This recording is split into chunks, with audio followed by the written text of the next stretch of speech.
ready, Jane? Are we ready in the back, Debbie? We are. Okay. One more thing to plug in.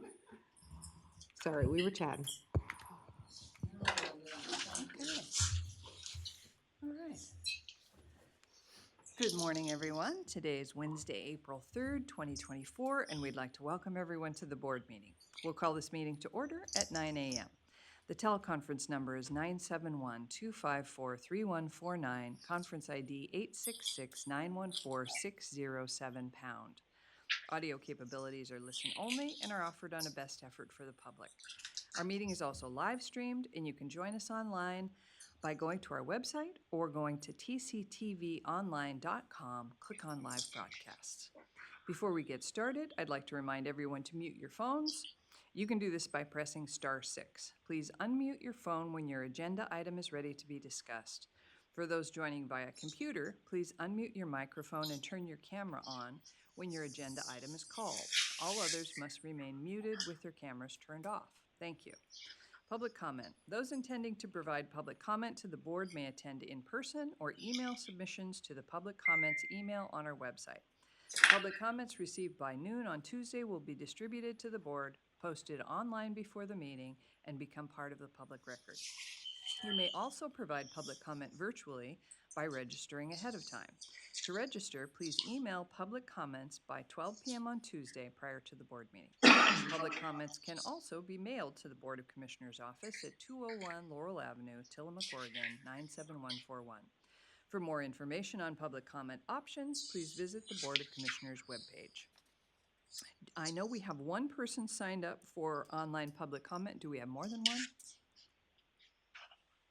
We do not. Okay.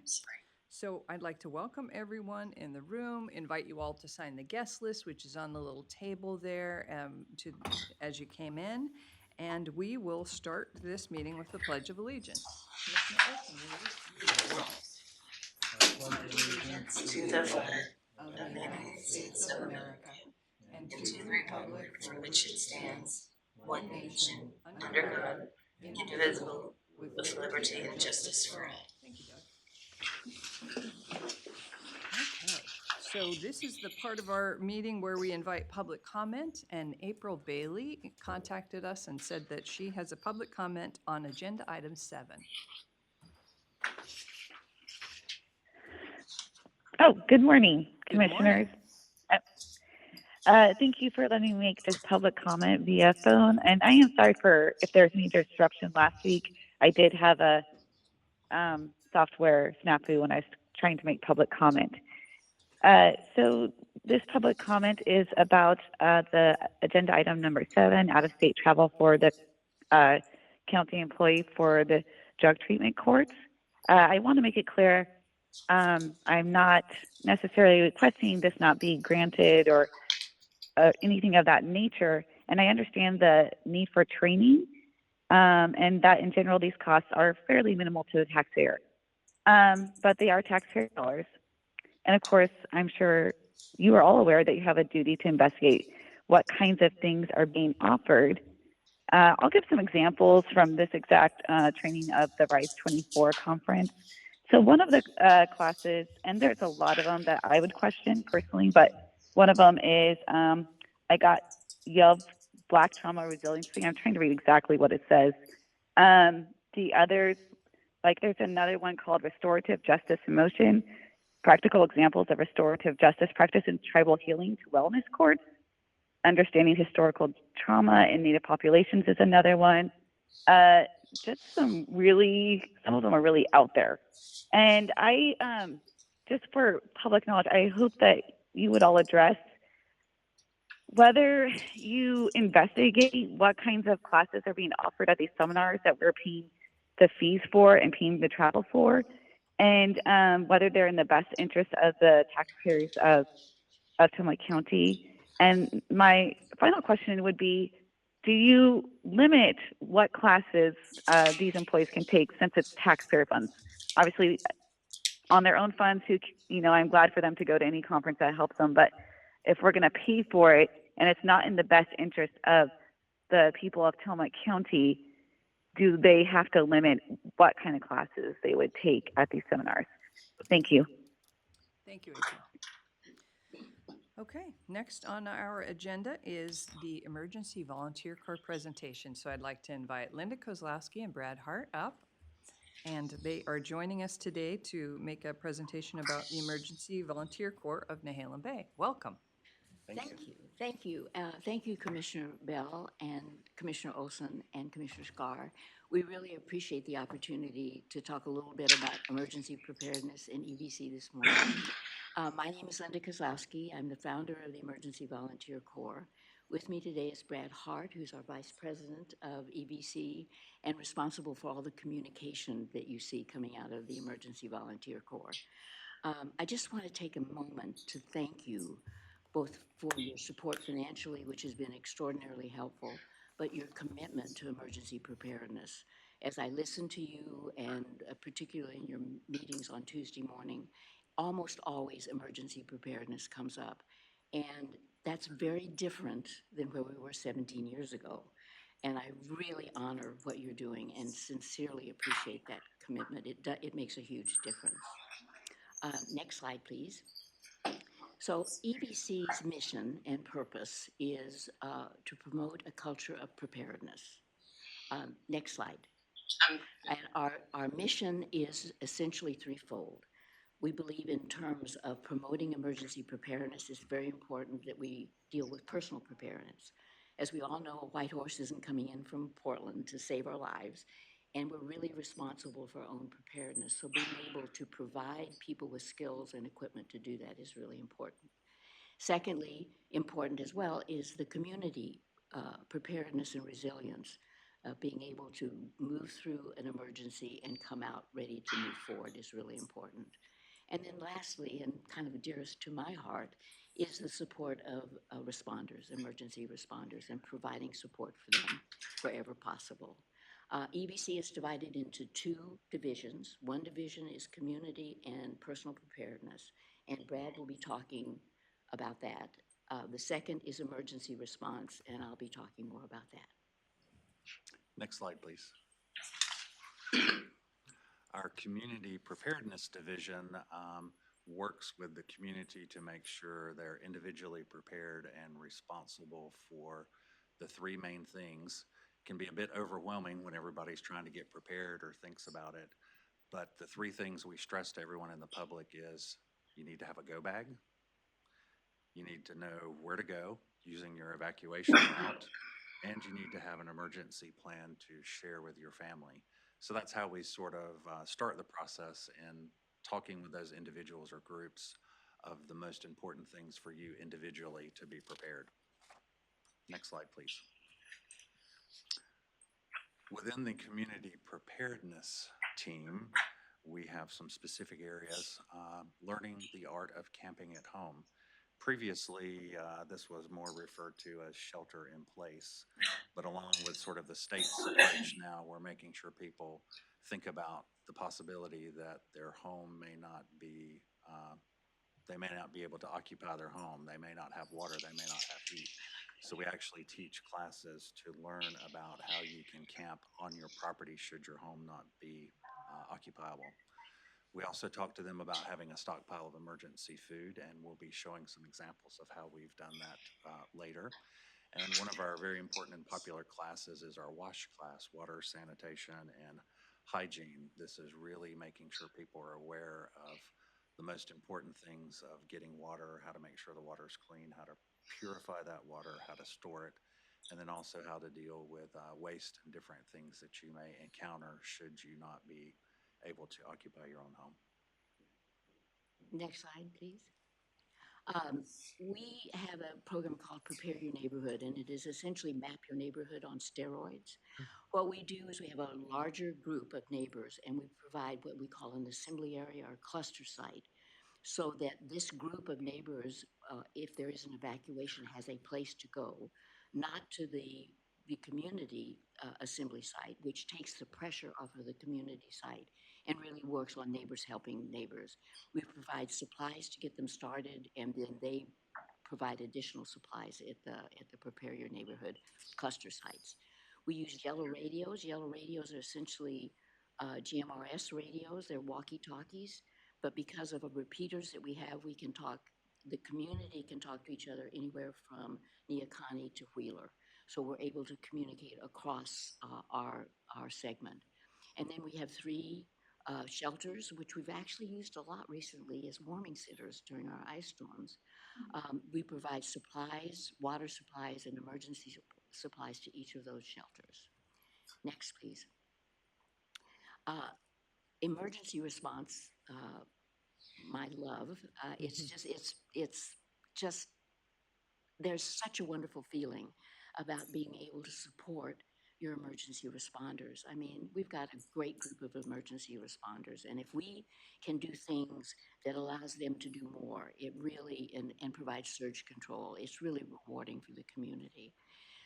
We have a medical reserve corps, which is made up of doctors and licensed doctors, nurses. We have vets that work on, that are trained in wilderness medicine, and that's different than medicine that you find in a hospital or a clinic. We can actually, if you joined us for Able Readiness 2 in 22, we actually set up a mobile hospital on the Underhill assembly site. So we have the capability of doing that. We also partnered with the county during COVID, and our doctors and nurses were the ones that actually provided the shots for the COVID vaccine in partnership with the health department. So we support the county-wide in any way we can. CERT's heart and soul of all of our response. They are really the active provider of response for fire, for police, for whatever is necessary. Emergency communication is our ability to communicate emergency information in a protocol that is specifically designed for emergency response. We're working very closely with Randy Thorpe, making this communication countywide, and we have started what we call auxiliary communication, which really combines North, South, and Central County. So during an emergency, we're able to communicate any kind of need that we have throughout the county. What is not up there is that we also have a mass care division, and that mass care division works with the communities to do proof of concept. So we recommend supplies that the cities or county need to provide in assembly areas or other areas of response. But we do proof of concept to make sure that what we recommend is the best possible for that particular entity. Next slide, please. I wanted to talk a little bit about the funding that we generously received from Tillamook County, and I thank you very much for that. This is a high level of what we allocated the funds for. So as you see, we've put that across several of our divisions. Our community engagement, which is what I'm responsible for, so communications and outreach to the community. Community preparedness and emergency response, which we talked about. So that's the high level. Next slide, please. Now let's talk about how we're actually using these funds. Next slide, please. Yearly, we do an annual appeal to the community. So we produce an annual appeal that we send out with a report to the community. So this includes our accomplishments for the years, what our finances are, and information about who our donors and supporters were. Next slide, please. Also within community engagement and the materials that I put on all of your desks, some examples, we actually print readiness handbook. We're doing that now in both English and Spanish. You have a copy of a volunteer brochure, and there's also a bookmark included there. We're making a concerted effort to reach out to and include the Hispanic community. So we've started producing and translating more materials into Spanish. And on our website now, with our latest upgrade that was a few months ago, you can actually pull down an option to translate the full site into Spanish or French. That is so cool. I can't get over that. And it's just immediate. All of a sudden you see Spanish, ice cream. Anyway. Next slide. Sorry. These are the supplies that we call them nest supplies. These are the supplies that are provided to each of the clusters that allow them to set up an assembly area in their neighborhood. We encourage them to add supplies to that, but this is the basic supplies that will allow them to do that. Next slide, please. We also provide go bags, and the importance about go bags is you can go and order go bags online. But if you get those go bags, generally what's inside those go bags is inadequate. So we researched what was necessary in a go bag for 3 days supply. We looked at at best in class of all of the things that would go into that, and then we buy in bulk. So we're able to buy it at a cheaper cost. We are then able to provide it to the community at cost. We don't do any write-up. So we get a really good quality bag. Now, that bag is expensive. I mean, this isn't inexpensive. And there are areas in which people just can't afford to purchase a go bag. And we think they're important for everyone. So we work with the food bank and with the churches. And that's what this is about. We provide them to churches and food bank to hand out to the people that they believe would use them and are most needy. So we're able to provide them to everyone that way. Next slide. Within the Emergency Response Division as well, we've purchased supplies for our CERT teams. So when you become a CERT, you get a CERT bag very similar to a go bag, but the contents are a little bit different. And like everyone that has a go bag, you've probably taken the opportunity to personalize it, put some things specific for your use in it. So we've used some of the funds to buy additional supplies. What we found is when we have meetings and we invite the CERTs, we distribute these supplies. And in our eyes, that makes a better prepared community, because if you have multiple people across the community with a variance of supplies, if something happens, we all arrive and we have those things in our CERT bags and can share them with the folks in need. Next slide. This is an example of our mass care evacuation prototype. So we look at a number of different things that are going to be important, particularly in an emergency. This is on the right is the testing of our equipment. We're able to communicate written equipment to Randy Thorpe or to the hospital here. And the reason that that's important is that when you're dealing with medical cases, there are issues.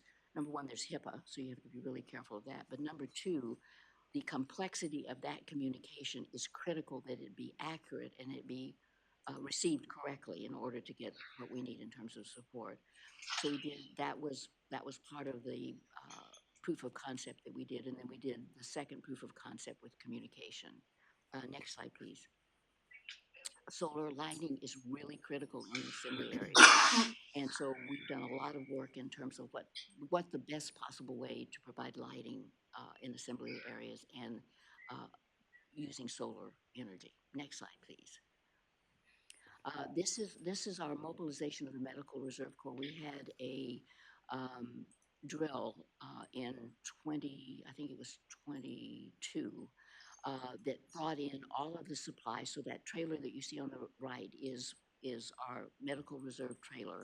It has all the equipment to set up a hospital network on site, so we can go wherever we need to go. And then on the left, we're talking to providers about what kind of equipment they need and what we can provide to them. Next slide, please. As I mentioned before, we provide both water and food to all of our shelters so that they can start up immediately. The other thing that we have just an incredible shelter leader. Her name's Velda Handler.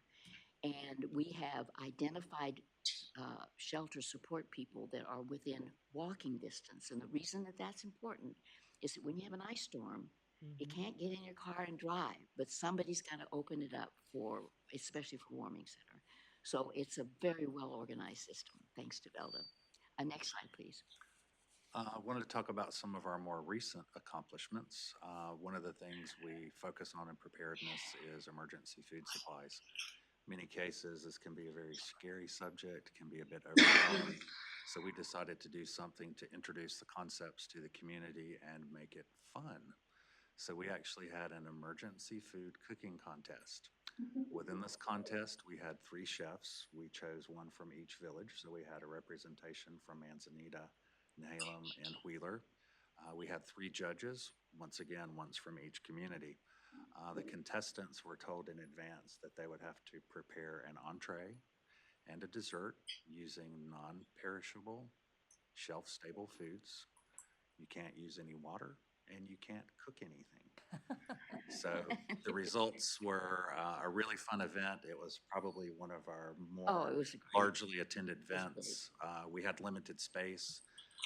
We sold out 2 weeks before the event was to happen, and it was really fun. And like I said, it took some of the fear away from that topic. Everybody was so receptive, and we asked the public said we need to make sure this is an annual event. So keep your eyes out. We'll be doing that again Right. next year, and we hope you all have the opportunity to attend. It was a lot of fun. Two things to add to that. Food Roots reached out to us and we're going to look at making it a countywide. And the top chef is in the middle. And what he cooked, I had a chance to taste, and I would have purchased it in a restaurant. It was Wow. that good. Wow. It That's was a picture of it, the plate with the red yeah. coulis What- around it was the What winning. was it? It was called a chicken fiesta stack, and it actually is layered with hummus, tomatoes, black beans, corn, and the top is actually a chicken salad with a lovely chipotle tomato coulis around it. That's See what I good. mean? Pretty impressive for no heat and no water. Yeah. Yeah. Well, and the trick was you use the juice from either the garbanzo beans or in some cases the peaches. So that's where the actual liquid came from, which I thought was ingenious. Next slide, please. We've also, as part of our emergency food preparedness, produced a cookbook we call Recipes for Disasters. The lady that you see here is Trish Johnson, who is our president and actually the author of the cookbook. Next slide, please. Where can that cookbook be purchased? It is available in our Go Bag store. So if you go to the EVCNB website and go under events, you'll see that the Go Bag store is there. And as Linda mentioned, we sell fully stocked Go Bags, individual items, and the cookbook can be purchased there Okay. as well. All right, thank you. The next thing I want to talk about is what we call EVC Anna. EVC Alert and Notification Application.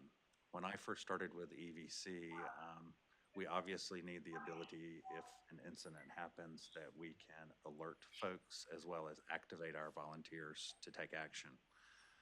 When you first started up, I think it was phone trees. So everybody had a list of telephone Yeah. numbers and names and Sure. started calling people. And that progressed to a process by which we had information on our volunteers in a database. It was a little bit of a complex process. We handed off that information, modified it, emailed it to yourself, imported it into an application, and then we would send out alerts. That process took about 20 minutes to get an alert out. When I was brought on into the communications division, I worked with a couple of developers that were happy to volunteer with us, and we actually created this proprietary application. So we have the ability now to send information out not only to our volunteers, but as you can see, we can segment. So I can send a message out to everyone. I can send a message out specific to the Medical Reserve Corps. We can even go down to the level of sending a message to an individual. Our first test run that we did with the application, Linda was very keen on finding how long our 20-minute communication process now takes me about 20 seconds Wow. to send an alert out to the appropriate resources. So we're really proud of that Yeah, it's application. changed our world. Totally changed our world. Next slide, please. One of the other things that we've done recently is what we refer to as our Solar Go box. Sort of in the middle top of the screen, you'll see that red box there. This box actually contains a radio, which is GMRS, the walkie-talkie, and it's also ham capable. We also have a prolonged large battery in the box. And then on the left, you'll see some dials and meters. These are actually things that monitor the power of the box. We actually also include within this, it's kind of like an old school modem, if you remember what those sounded like, or the fax machine. And this gives us the ability to actually communicate digital information across the radio network. So should we be in a situation that we have no electricity, our phones aren't working, we don't have internet access, we can communicate and send data to potentially the Emergency Operations Center in Salem. These boxes were part of a grant we received. We had some money left over from one of the projects, so we bought more equipment and we asked all of our hams to come to an event, and we all sat there and put the boxes together. Those boxes are distributed within our community, and with these new boxes and the found money that we had extra, we're going to be distributing those boxes throughout the county. And you'll see on the left, the fully assembled kit has solar panels as well as the Go box and an antenna. So it is a fully capable, compact, and portable communications equipment setup. And on that, just one additional thing, we work really closely with Randy, and part of the issue is to make sure we have consistent communication equipment throughout the county. So we're not, we all understand how it operates, and it allows us to work together. So it's been really helpful. Next slide. Next slide, please. Our recent accomplishments, so the neighborhood clusters, we've grown from 8 to 16, which is really a great move forward. Part of the money that you provided to us allowed us to fund the assembly cluster areas, so that of those 16, they are now ready for operation. In Wheeler, we work with Wheeler to send a letter out to all of the community members along with the preparedness guide to help them energize their emergency preparedness. We're doing a drill with Oregon State University, and it's all about how long it takes from the point of a earthquake to getting out of the house with your go bag. And interestingly enough, a little secret, it takes longer than you think. So being able to plan ahead and having access to that, and they're monitoring that, and we'll be presenting that to the university and to our community. We have ongoing education, which I think is really important, in Yellow Radio and ham. We just brought on, I think, 10 new hams, which is really exciting. Water sanitation and hygiene classes and CERT classes. Next slide, please. We were talking a minute ago about emergency communication infrastructure throughout the county. We really operate countywide when it comes to communication. We work with the Tillamook Food Bank. We provide go bags for the Tillamook Food Bank. We've done preparedness guides, but we have them in both English and Spanish, and then we were part of a Hispanic community readiness fair. We do county-wide drills, and those are done with an organization called Tillamook County Citizen Corps Council. It's a really active group that takes in the whole council, or the whole county, and works really well together. And we've expanded our search. Our philosophy is train the trainer. So we go into communities that don't have access to CERT training or Yellow Radio training. We train someone that can then train their community, so that we hope to provide ongoing support throughout the county. Next slide, please. I want to talk about preparedness and resilience. It truly takes two sides of the same coin to make sure your community is prepared. It's both personal responsibility and government responsibility. So we want to make sure the individuals are aware that they're expected to be personally responsible for their preparedness. And we do our best to bridge the gap between the community and the different government agencies, be it the city of Manzanita, Wheeler, or Nehalem, as well as Tillamook County. So we do our best to make sure we're all aligned, that in the case something happens, we're ready. And we've got both sides of that coin covered. Next slide. By doing this, we have a more prepared community. They're more resilient. There are going to be less resources required of the government. We also make sure we keep our tourists in mind. So should there be an event, our assembly areas, our evacuation sites are prepared to deal with people that may not be quite as prepared as our local citizens. And by supporting our volunteer programs, our local governments can help everyone become more prepared. Next slide, please. Without you, we wouldn't be here. Your support, your financial support, and your commitment to preparedness has allowed us to grow. It has allowed TC4 to start. It's taken the Tillamook County to the really next level. And that's been because of your leadership. And we just can't thank you enough. And this is our chance to thank you and to tell you how important your work and your commitment financially has been. So thank you. very much. Thank you. Wow. I'm so impressed. I'm so moved and impressed by your presentation. Thank you very much. And I'm familiar with your work, but I didn't know all the things you presented here today. It's we're so lucky to have EVCNB operating in Tillamook County. And indeed, the entire state is lucky to have you doing the work that you're doing, because I know that you are leaders in the state as a model for preparedness on the coast. And it's really, this is some of the most important work that's happening anywhere on the coast. And I'm so grateful that what you just described was a really very well-run organization, largely done by volunteers, Right. and multifaceted, multi-layered, and continuing to grow. It's so impressive, and I'm deeply grateful. When I learned about the Cascadia subduction zone and the threat to our coastal communities, it was devastating to me to think about how far we had to go in order to be prepared for that. And you are bridging that gap also. You just used the phrase bridging the gap. You are bridging that gap also. And everything that we can do to support your work, we should be doing. And I'm grateful that we can partner with you and help in whatever ways we can help and move the model. You were talking about train the trainers, move the model, because of course we want all of the coastal communities ideally to be as well prepared as North County. And so thank you for stepping up. It's truly amazing.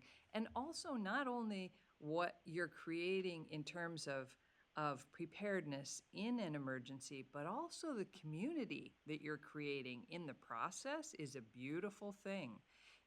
I've been in your meetings in person, but also just to look at the slides, all of those people coming together, learning together, and working together in order to take care of their neighbors, that is a beautiful thing. So I can't say enough about how grateful I am for your work. Thank you. Thank you, Thank you. Commissioner Bell. We really appreciate that, and appreciate all you've done. I remember in one comment, Commissioner Scar was talking about understanding the difference between a local and distant tsunami. I mean, that's how we started. We just had no idea. We knew it was problematic, but we didn't know, what that meant. And it's come a long way in 17 years. So we really thank you very much for your support. Thank you. I'd like to invite my fellow commissioners to ask questions, give comments. Sure. So I would just echo everything that Commissioner Bell had said. Your organization is absolutely phenomenal and has really been the catalyst in our community for preparedness.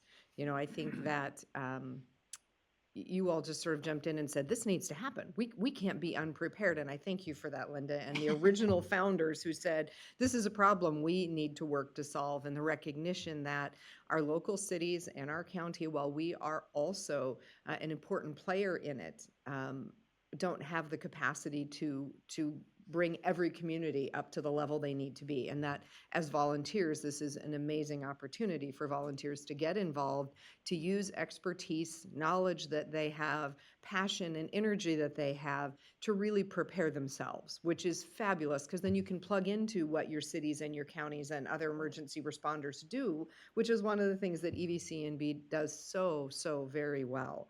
I'm so thankful for all that you've done, and I agree that the move that you've made and it's not a move from, it's in addition to preparing your own communities, the three villages, but to that space that says, as experts in this area, we are excited to share this across the county and to help others across the county become prepared.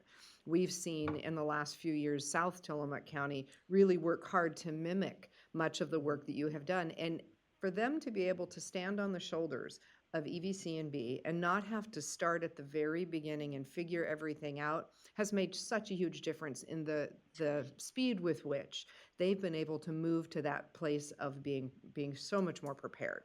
So I know that we're still working in central Tillamook County to find some energetic individuals who are really excited to do this work. So I'll just put that pitch out there while we're talking. Commissioner Bell may want to add to that as the emergency liaison here. But we definitely are looking forward to getting something going more strongly here and being able to utilize that expertise, because you all have just you've done an amazing job. And Linda, I worked with you, I don't know, it was probably 8 or 9 years ago at TC4, Right? right before the Right, pandemic, right. before I was a commissioner back when, to really sort of help shift some of that dynamic to where TC4 could have EVC and be really help just share their knowledge.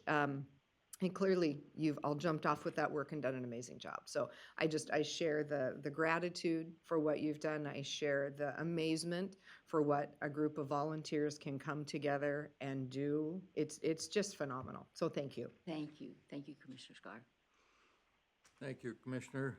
I first met Linda some years ago when she and I were serving on the hospital board together, and I think it took me probably 90 minutes to figure out if you needed something done around here, you go to this lady. Very true. So That's that very has true. been absolutely the case. So what you've done and all, and I was a part of the one when it started in South County with Marge Josa, and I stepped back when they finally got it incorporated or set up as a 501c3, as you are. And it's done pretty well too, but the model has always been what you've done up north. And I think now it's a model across much of Oregon, from what I understand. I've attended a couple of things at the state back when I was on the PUD board. And in fact, one of the things I learned is that the airport of choice in Oregon, and you may know this, is the Redmond Airport. Not Portland, nothing on the coast, not Eugene, not Salem. Right. If there's a major 9-point whatever earthquake, we're going to lose everything, including much of the metropolitan area. And so the plans were, and as I recall, the feds have spent considerable millions hardening the runways in Redmond, so they could bring in the largest transports available and helicopters and everything to bring it out. So it's been fascinating to me just to see how all this comes together, and what was an afterthought maybe 20, 25 years ago is now up close to the front page. And one of these days, something will happen. My personal plan is to be out of town. We shall see. We do have, in our home, we do have go bags. And I've always thought the essential ingredients would be a couple $100 and a can opener and a 38 special. But it may go beyond that. And so we do have some the water and medical supplies and copies of passports and stuff like that, just, in the event of, and we also have something in our vehicles. And I'm sure that we're grossly underprepared, but maybe better than some. And since we happen to live in our home in Pacific City, we're only 14 feet above sea level. Oh, And wow. so and I know what part of the plan there is to build these little shelters or on pods, I'm not sure what you call them, like a shed of some sort, to which several people have access. And if you can get up there 50 to maybe 80 feet above sea level, there's some relief there. There'd be water, there'd be some communications. And I also happen to be a ham radio operator, but I think all my stuff except for a handheld would probably be wiped out, and my antenna would be in my neighbor's yard and all of that. And so, what you're doing and for what I guess is the inevitable is just great. And you have, you, Linda, in particular, and in your organization, you've become, by my understanding, the model for the Oregon coast and much of Oregon. And that doesn't happen by accident. And so what you've shown us here, to me, is absolutely remarkable. And whatever the county can do, you'll certainly have my support, because I think hopefully all of this that you have done and are doing won't be necessary, but someday it Exactly. probably will be. Yeah. And when that happens, well, I'm just glad you've done what you've done. So, and I would also say keep doing it, and to the extent the county can help, as I said, you'll have my 33% here, full support. Thank you. Thank you. Thank you all very much. And Thank thanks you. for the comments. It kind of makes our heart feel like maybe it's Makes really us the wanna right go thing. do Yeah, something. we gotta do Yes, better. great job, you guys. It is amazing work. So thank you. And Thank thank you, you. Brad, for stepping in. Linda can't do this forever by herself, so we're appreciative of all of the folks who have stepped into this organization and new folks that continue to, like Brad. Well, So and the thank new you. energy and the Yeah. different way of doing things is, it Yeah. allows us to grow. So Right. thank you. Things like EVC Anna, right? Yeah, right. Kinda. Kind of. That was great. Terrific way to start this meeting. Now we will move on to item 6, which is consideration of a resolution in the matter of proclaiming April 2024 as Sexual Assault Awareness Month in Tillamook County. With us, we have Beth Hope from Tides of Change. Good morning, Beth. Good morning. Thank you. Thank you.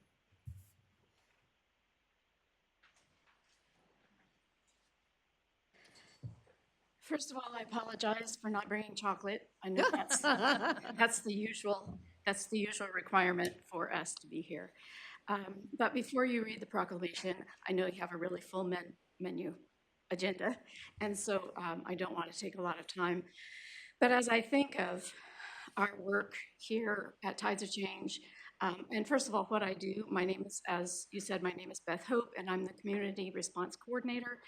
Not the kind of response that these two talk about, but the kind of response where individuals in incidents of sexual assault or domestic violence, stalking, or trafficking, I work with community partners to make sure that the response that we have is trauma-informed, it is victim-centered, it is also working with partners to hold offenders accountable. And I just wanted to say one thing about our community partners. When I was thinking this morning, you know how it is, I don't know about you, but I plan everything I'm gonna do in the day when I'm in my shower. I should have a whiteboard in there to take notes. But it's really the community partners that make it possible. And we have community partners that are so willing to partner with us. That relationship has been bumpy along the way, as we have been here in Tillamook County for more than 40 years. And sometimes it's been more adversarial with some of the partners. And I'm just really proud to say that we really have such good relationships with all of our community partners. I even was thinking of some of the people that I can mention specifically, especially with, first of all, we've really been able to pick up a stronger partnership with the Emergency Communications District with Tiffany Miller, who's the administrator there, and she's attended some of our trainings, more than one of the trainings, and so she's our link to all of the responses, because that's 911 and dispatch is where we go to, to reach out to law enforcement, and they can go there to reach out to us. Also, all of the police departments, all of the law enforcement agencies, Chief Eric Harth and Manzanita, and the person I usually talk to is Officer Mike Sims. Then in the city of Tillamook, Acting Chief Nick Troxel has been, he even came to our sexual assault awareness event yesterday and brought School Resource Officer Trent Olson and the new Code Enforcement Officer, don't know his last name yet, Kenny. If you park in the wrong place, you might need him. He said he wants to be a really positive encouragement and not just catching people doing things wrong. And also the Tillamook County Sheriff's Office. I work really closely with Matt Kelly, with Detective Sergeant Michelle Raymond, and also with all of her deputies, detectives, and also work closely with Lieutenant Ani Seaholm, who is over parole and probation, and Glenn Watson, who is he has a caseload for domestic violence cases, perpetrators, so he's the one that we work with most on that.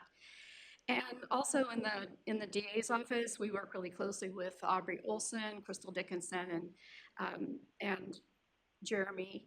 Of course, I didn't write his name down. Dietrich, thank you. And we also work really closely with Oregon Department of Human Services, Child Welfare, and also Self-Sufficiency, and also with Tillamook Family Counseling Centers, especially their crisis team. We sometimes are responding to the same the same thing, and it's really great that we both have each other to support. One of the things that we that we are doing that grew out of all of these partnerships, that it also includes this board of commissioners, is we got together. It was actually something that came out of the hospital's safety committee, and that involved, I know it involved commissioners, TFCC, all of the people that I have just mentioned previously. It involved all of those people. We came together, wrote a grant, and received that grant, one of 6 in the United States, that is funding a sexual assault nurse examiner program. It's a community-based program that we will be the ones, we're partnering with the hospital in that particular issue, and we will be, we have hired a program manager for that job, Anisha Knott is her name. She's an RN, and she's also, it's a SANE is the acronym for Sexual Assault Nurse Examiner. She's a SANE and also has experience coordinating a SANE program, so we're very, very excited. She's located in Kentucky right now, but she's prepared. She has been to the West Coast. She understands what it's like here, and she's really excited about bringing her 2 horses and other animals, and coming out here. She'll be here for a visit at least in May. And then for Sexual Assault Awareness Month, I we had an event yesterday where anybody in the community could come together, and we talked about Sexual Assault Awareness Month and what it means to each of us individually. And I know you'll read the proclamation in a minute, but I just wanted to show you some of the things that people painted. We took jean pockets for Denim Day. Denim Day grew out of a sexual assault that happened in Italy many, many years ago. The case was thrown out because the victim, the woman, was wearing tight jeans, and the judge said she must have helped take them off, and so there was no issue of consent or non-consent, which we know is not true. So what we did yesterday is we talked about ways that we think about Sexual Assault Awareness Month and what it means to us. So the acronym is SAM, S-A-A-M, and I thought of, because it does involve so many of us, it can be us who have been victims of sexual assault in our lifetime.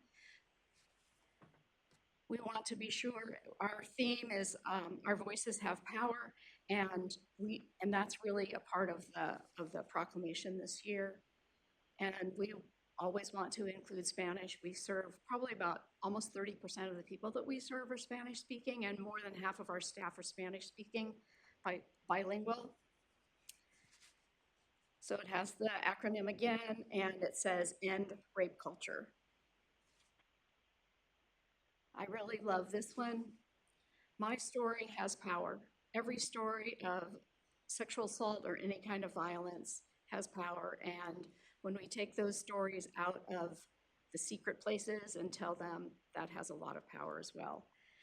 This was done by a survivor herself, and I really love what she did. It says, "Survivors rock." It's very hard to read, but she explained, it says, "May peace and power be restored." And that is the thing, when you're a victim of any kind of assault, sexual assault or domestic violence, when you're a victim, you've lost power because this other person is exerting power over you. And so I love this because there's hope. There's hope and healing that is possible. So thank you for letting me be here today. Thank you, Beth. It's really nice to have you here, and thank you for bringing the message and for raising awareness about sexual assault in our community. Of course, it's a painful subject, and we all wish it weren't happening, but the fact is it does happen, not only here, but everywhere.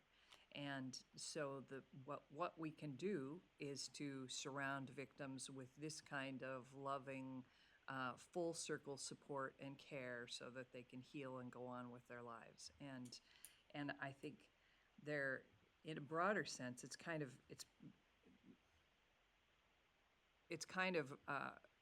one of the aspects of life. Like, terrible things happen, and I'm not saying sexual assault is something that's happening because obviously there's a perpetrator, but terrible things happen in our lives, And what makes the difference is how we are helped to get through them. That's what makes the difference. And so I'm so proud and grateful that we have so much help for survivors here. And that the help is the quality that it is, that people can feel loved and supported and assisted. I'm on your board, of course, the Tides of Change board, and I heard a story from an advocate recently at the board meeting last week, and she was talking about being able to help somebody all the way through the process from when the person was injured and came into the program, and all the way through the process to them getting help, physical help and help to find a place to live, and like moving all the way through the process to where they're starting their new life and with renewed hope. And it was a beautiful story, and great to think about. We have people working in our community to walk with people hand in hand through that whole process to come out on the other side.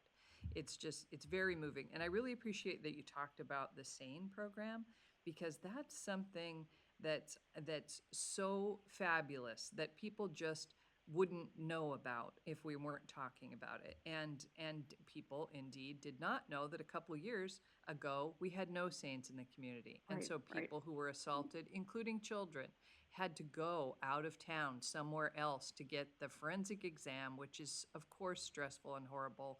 It just made that much worse by the travel. And so I'm very grateful for the partnerships that you described, the ways that our community comes together to do things that, Tides of Change on its own couldn't have stood up a SANE program. Right. And Adventist Health on its own wasn't either, and that's why they convened the group. So by themselves, Adventist Health, they're a mighty organization and they do a great job, but they didn't have a SANE program. And so they convened the group, all the partners came together, and that's how it worked. And I think that's often how fabulous things happen in Tillamook County, is that lots of people come together to work on them, just like the presentation we just heard from Right, right. EVCNB. So there are a lot of good things going on here, and it's sad that that we have to have a program to support victims, and I'm so glad that we do. Right, right. So thank you. Thank you. And I think Commissioner Bell and you have covered it very thoroughly. So I won't say a whole lot more. I always talk about my history working for the organization, and obviously this is a cause that's very close to my heart. I appreciate very much Sexual Assault Awareness Month and the activities that you do to just bring this issue up. It has for so long been an issue that's in the shadows. People don't want to talk about it.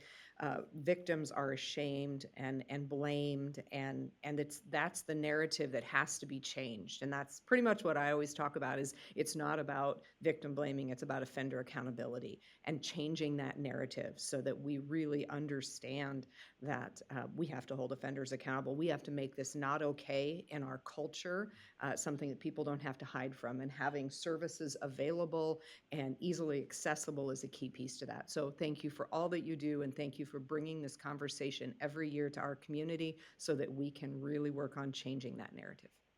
Thank you.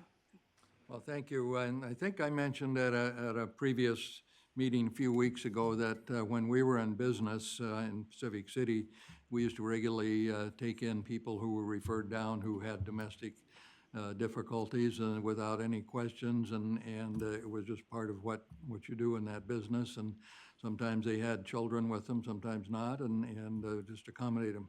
I will add one personal story just that opened my eyes some years ago.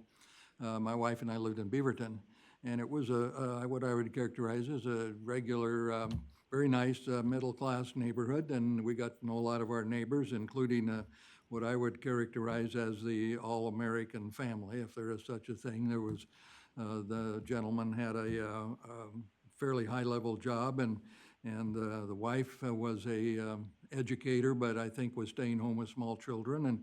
And just by all accounts, they'd be on the front cover of some magazine as the all-American family. Well, after some period of time, I don't know, we'd known them for maybe a year, a couple of years, and the lady came over basically in the middle of the night, said she had to leave home and could we help her? And we did. We gave her some money, helped her pack up, and that morning, she left and was out of state by the end of the next day. And what that put into my mind was, you simply don't know what goes on behind a door. You don't. And so, I've always remembered that, and I don't know how all that played out over the years, but it was one of those things that what you think is ideal is maybe not at all. And I guess that's the world we live in. So what you do, thank you for doing it. Thank you. Well, thanks again. I wonder if Commissioner Scar would like to read the proclamation. Absolutely, you bet. In the matter of proclaiming April 2024 as Sexual Assault Awareness Month in Tillamook County, Oregon, resolution number R-24-005. This matter came before the Tillamook County Board of Commissioners on April 3rd, 2024 at the request of Tides of Change, formerly the Tillamook County Women's Resource Center. The board, being fully apprised of the representations of the above-named entity and the records and files herein, finds as follows. Sexual Assault Awareness Month, SAM, calls attention to the fact that sexual violence can happen to anyone, our family members, friends, neighbors, and coworkers, even ourselves. Sexual assault is not about sex, but is the abuse of power that affects people of every age, race, sex, gender identity, sexual orientation, national origin, socioeconomic background, and religion. Recognizing April as Sexual Assault Awareness Month provides an opportunity for our voices to be heard in support of survivors. Our voices have power to inspire others to believe survivor reports of sexual violence. Our voices have power to speak out against harmful attitudes and actions and to commit to change the culture that allows sexual violence to be widespread. Our voices have power to accept the challenge to end sexual abuse against the most vulnerable, our children. Our voices have power to support recovery and healing of the adults, teens, and children who have been subjected to sexual violence. Our voices have power to call for preventing sexual assault, sexual abuse, and sexual harassment. Our voices have power to ensure every person's right to live free from sexual violence. The Tillamook County Board of Commissioners strongly supports the efforts of national, state, and local partners and of every community member to actively engage in public and private efforts to prevent sexual violence, to support survivors, and to hold perpetrators accountable. Now, therefore, it is hereby resolved that the Tillamook County Board of Commissioners joins advocates and communities across the country in playing an active role to prevent sexual violence. Along with the United States government and the state of Oregon, we do hereby proclaim April 2024 as Sexual Assault Awareness Month in Tillamook County. It is further resolved that the Tillamook County Board of Commissioners encourages all community members of Tillamook County to observe Sexual Assault Awareness Month. Every day is an opportunity to create a change for a better future. I move approval of this resolution. Thank you. Well, second. We have a motion and a second. Any further discussion? Hearing none, I'll call for the vote. All in favor signify by saying aye. Aye. Aye. Motion passes. Thank you, Beth. Thank you, Beth. Thank you so much.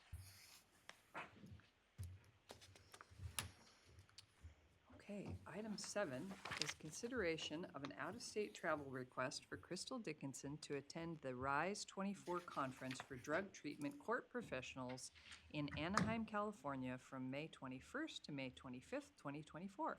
With us, we have Crystal Dickinson, Deputy District Attorney. Good morning. Good morning. Good morning, y'all. I'm seeking approval for travel out of state for this training. It is in Anaheim, California, as was stated. The approval, it would be there is a grant as well that's through our probation and parole here in Tillamook County that would be reimbursing most of the funds in regards to this. I would be one of at least 3 of us that are planning on attending this from our team that handles behavioral health court. If there's any questions that you have, I'm happy to answer them. Thank you. I'll invite my fellow commissioners. Do you have questions? Sure. So, comments? we talk often at this board about the importance of training, the importance of the services we provide and that our staff provide being informed by best practices and providing the best opportunities for those who are in the programs. And I think that this is an absolute example of where we're taking advantage of that training, or you're taking advantage of that training, and that needs to happen. I think that in our public comment, we heard some questions about whether or not we question our staff or try to hold them into what particular box they can be trained in. And I would address that and say no, that as our staff, you are our experts. You know what is important in the work that you do. You know what you need to have to do your job, and I welcome you to attend the trainings that are important to you in this training conference. There was question about tribal members. There was question about historical trauma. We have tribal members across Tillamook County, and tribal members have a different life experience. It's a different culture. And if we are going to be successful in providing the services they need, we need to learn about that. And so I invite you, if that seems important to you, to please attend in that. And I just want to address that with the public. Culturally specific training is really important.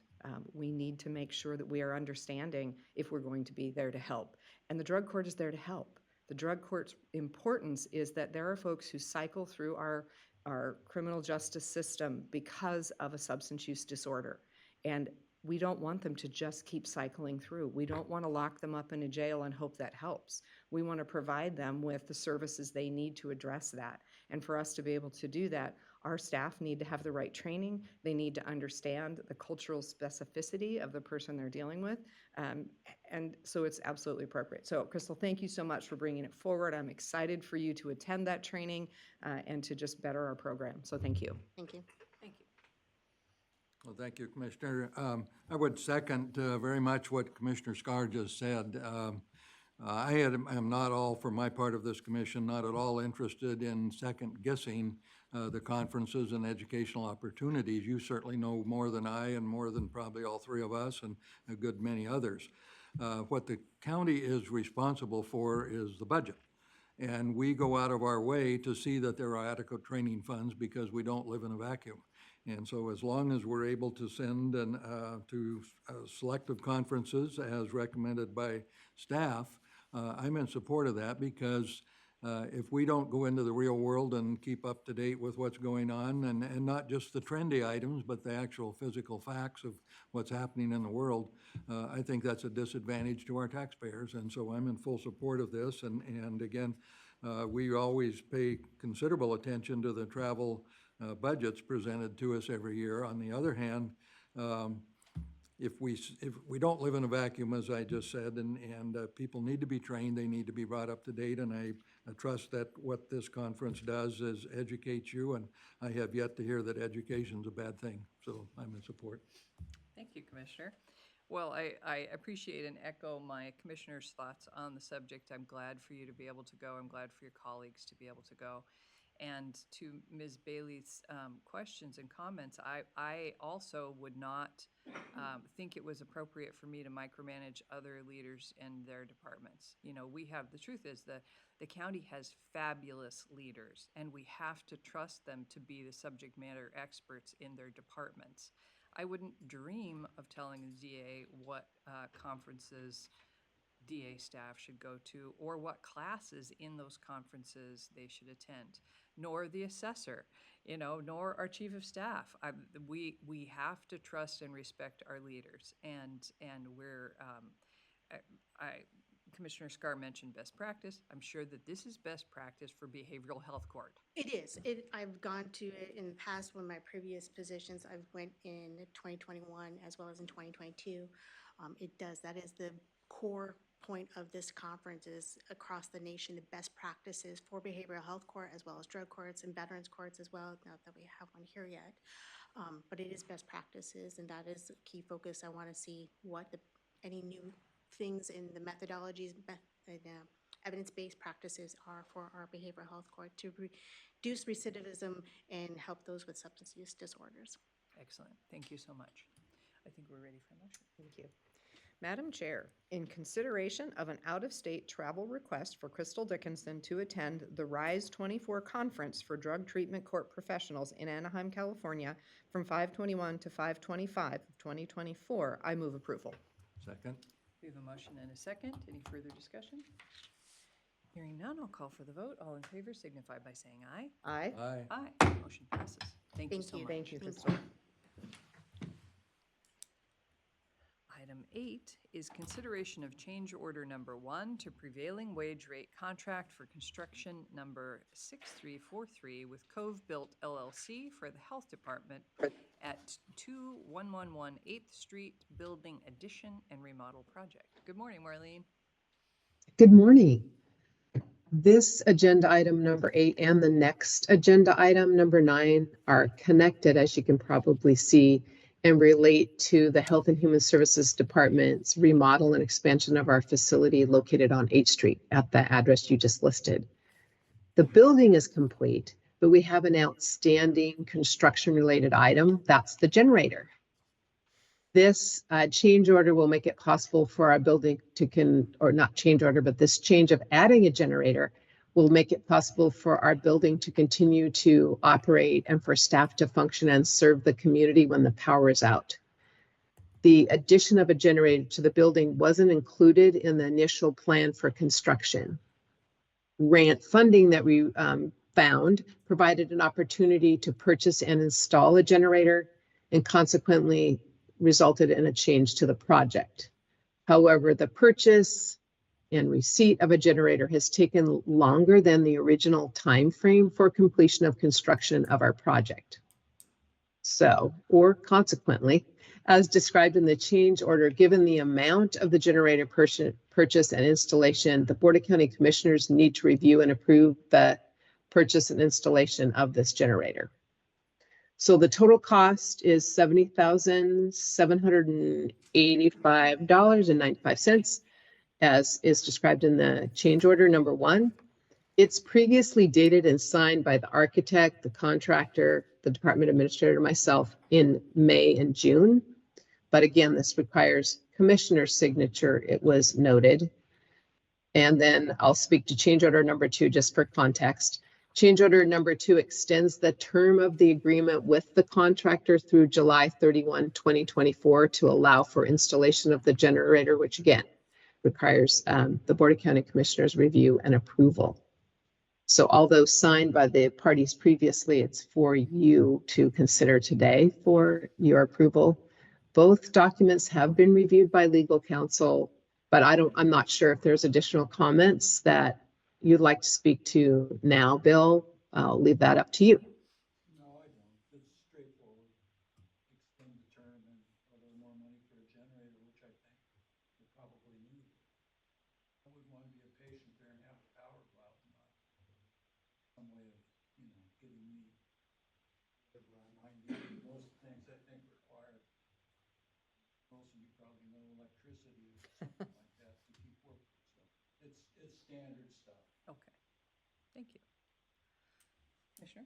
Thank you. Yeah, I don't think there's a whole lot more to say. Having a generator obviously allows our public health and our clinics to continue to operate in difficult times, which we know we may need. Back to our initial presentation today of EVC-NB and the fact that we are one of the most disaster-prone counties. So I think having that generator is important, and a little more time is, absolutely acceptable. Thank you. Commissioner? Thank you. No, I have no issues as well. I can tell you that Tillamook Lightwave just contracted to replace 2 generators for a little over $500,000 as a contractual requirement of providing service to the people using the service.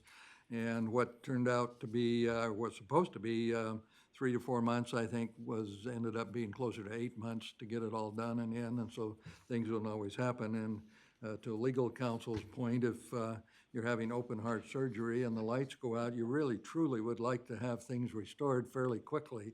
And I think most of the critical services do that, and certainly the health department would be a critical service. So let's take care of business here and make it happen. I agree. Thank you. So I think we're ready for 2 motions, but before you do that, I'll read number 9 into the record. Item 9 is consideration of change order number 2 to prevailing wage rate contract for construction number 6343 with Cove Built LLC for the Tillamook County Health Department at 2111 8th Street Building Addition and Remodel Project. So we'll take those one at a time. Absolutely. Madam Chair, in consideration of change order number 1 to prevailing wage rate contract for construction number 6343 with Cove Built LLC for the Health Department 2111 8th Street Building Addition and Remodel Project, I move approval. Second? We have a motion and a second. Any further discussion? Hearing none, I'll call for the vote. All in favor signify by saying aye. Aye. Aye. Aye. Motion passes. Madam Chair, in consideration of change order number 2 to prevailing wage rate contract for construction number 6343 with Cove Built LLC for the Tillamook County Health Department 2111 8th Street Building Addition and Remodel Project, I move approval. Second? We have a motion and a second. Any further discussion? Hearing none, I'll call for the vote. All in favor signify by saying aye. Aye. Aye. Aye. Motion passes. Thank you, Marlene. Thank you. Item 10 is consideration of professional services agreement with OTAC Inc. for design and construction engineering services for Yellow Fir 57C30 temporary bridge project. And with us, we have Chris Laity, Director of Public Works. Good morning, Chris. Good morning. If acceptable, I'd like to discuss item number 11 and then go to item number 10. Absolutely. Shall I read item 11 into the record? It is Please. consideration of modification number 1 to professional services agreement number 6402 with OTAC Inc. for the design and construction engineering services for the Yellow Fir Bridge 57C30 replacement project. So the image behind me is the Yellow Fir Bridge. It has been band-aided a few times. It is a bridge that's less than 20 feet in length. It is over the Tillamook River on the upper reach of that. Because it's less than 20 feet, it's not on the National Bridge Inventory and subsequently not eligible for bridge money. It is not a culvert, so therefore it is not an obstruction to fish passage. So there's no money for that. There are some grants that are out there that possibly could fund this. So we previously engaged with OTAC to develop some preliminary engineering designs that we can go out for grant money. So essentially trying to be preempting, set the stage to go out there. So we got hung up a little bit through the process. There's always something on these projects, environmental or landowner, that causes these delays. Through that process, even if we did not have any delays in the preliminary engineering, the time it takes to go through the grant program, it just takes a while. So that'll go into item number 10. So all agenda item number 11 does was modify the ending of the agreement date from February 28th of 24 through December 31st of 2025. Thank you. Commissioner, you have any questions or comments?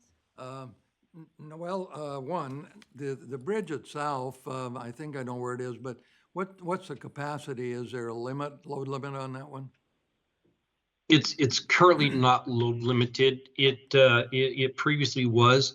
The cones that you see behind me, we have the outside beams, the girders. That exterior one has some severe problems to it. We use the cones, and there's some other items there that shift the traffic over to the right to keep the loads off of that exterior beam. Previously, some of the timber piles that support the bridge proper, as timber does, they are beginning to rot and crack. So previously, we went in there and applied bands to basically reduce the cracking and provide some additional strength to these piles. The steel plates that you see on top of that, this timber bridge has timber beams underneath it, and that is supported by a pan deck. So if you think of a corrugated roof, that's essentially what is underneath those, and that's backfilled with asphalt. That has been deteriorating for a while. So the steel plates we put on top of that to distribute the load, to kind of avoid some of these issues. So we were able to remove the load rating on that by coming up with some creative solutions. The bridge is currently identified as a single lane and some signage has been added to it. So short answer, it is not load limited, but it is not load limited based on the modifications that we have done to the structures to date. So pretty severely band-aided. Thank you. No, that's good. Thank you. Commissioner? No questions. I think they do an amazing job in Public Works and things just take time. Indeed, agreed. So I'm fully supportive also. So we are taking number 11 ahead of number 10, is that correct? Correct. Correct, okay. I'll make sure I'm Does it reading the correct matter? one. Okay. Okay, so we're taking number 11. Madam Chair, in consideration of modification number 1 to professional services agreement number 6402 with OTAC Inc. for the design and construction engineering services for the Yellow Fir Bridge 57C30 replacement project, I move approval. Second? We have a motion and a second. Any further discussion? Hearing none, I'll call for the vote. All in favor signify by saying aye. Aye. Aye. Aye. Motion passes. And thereafter, item 10.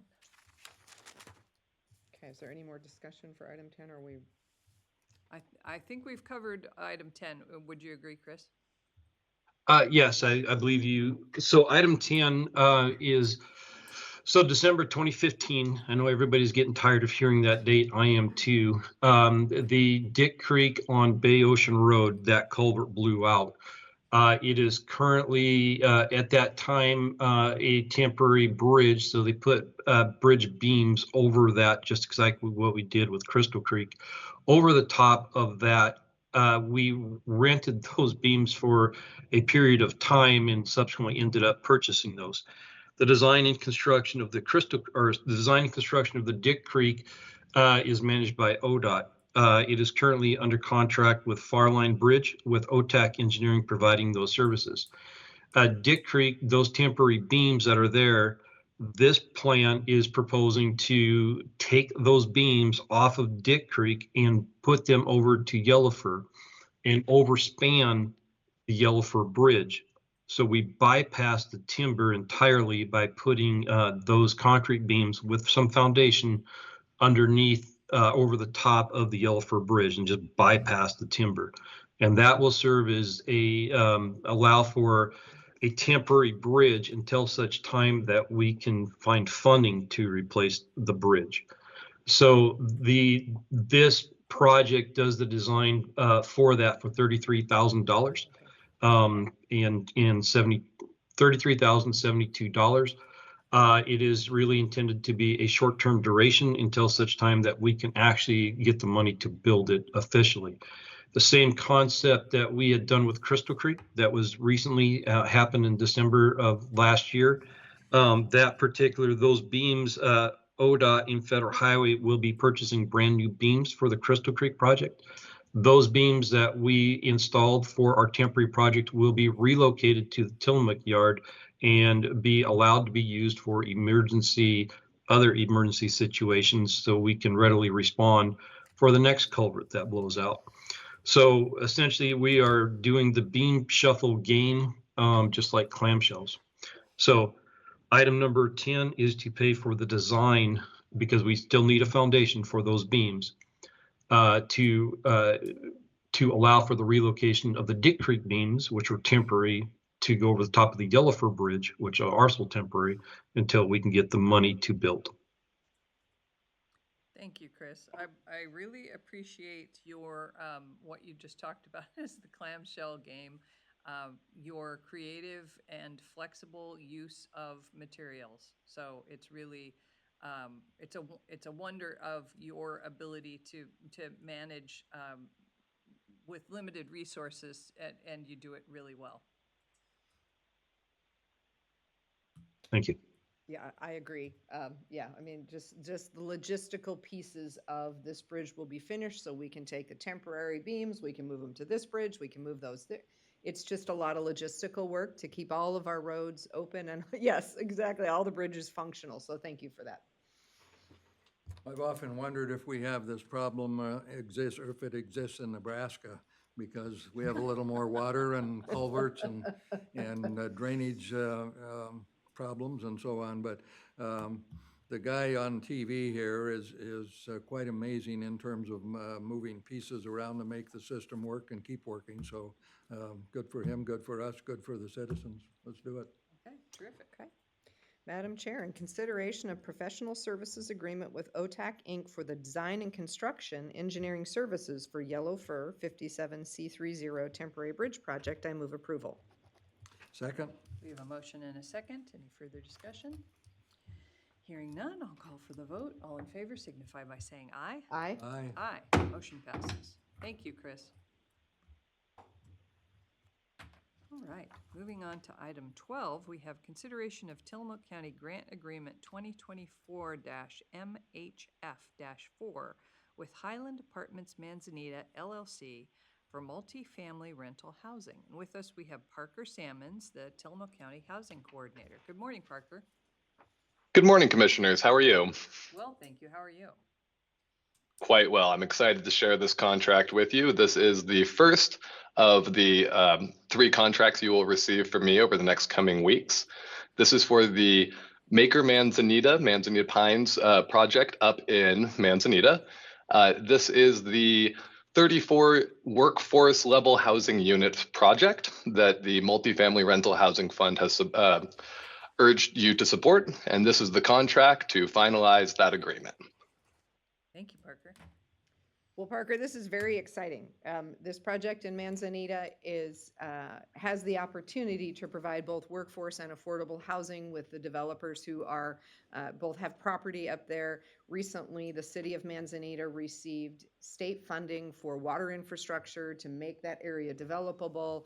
The Planning Commission of Manzanita has approved, I believe it's the affordable project, and I assume this one is coming before them shortly. So there's just a ton of work happening right now in that Manzanita area to add housing of all levels. So it's just really exciting, and it's exciting that, that some of the catalytic funding that we have identified through the support of our short-term rentals and their operator license fee is being used to make this happen. So Parker, thank you for your work in the background to get all of the documentation in order so that we're able to actually move this money out the door to catalyze the project.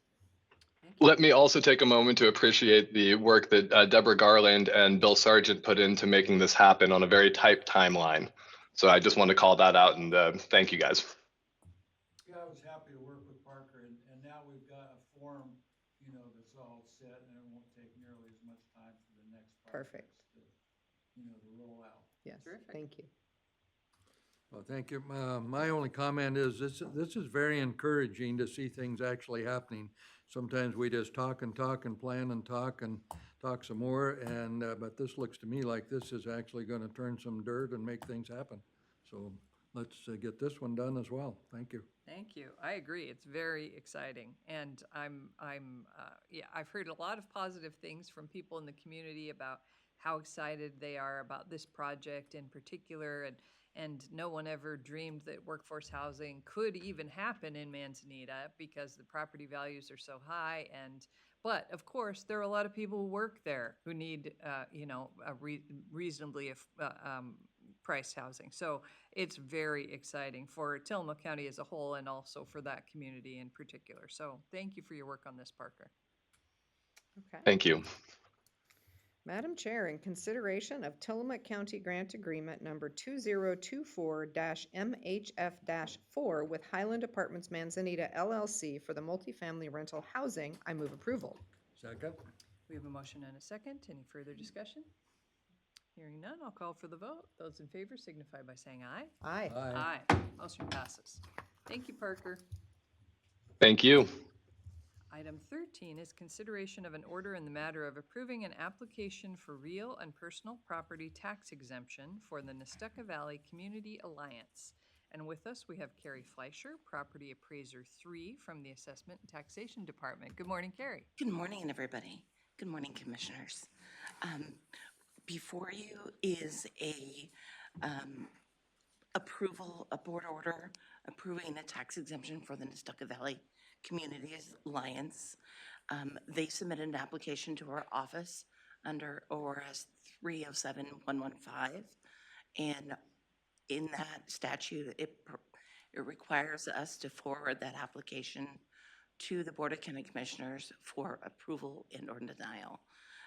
This property is 4.29 acres, or excuse me, 2.39 acres at the Tillamook Lightwave property that the Nestucca Valley Community Alliance leases from them.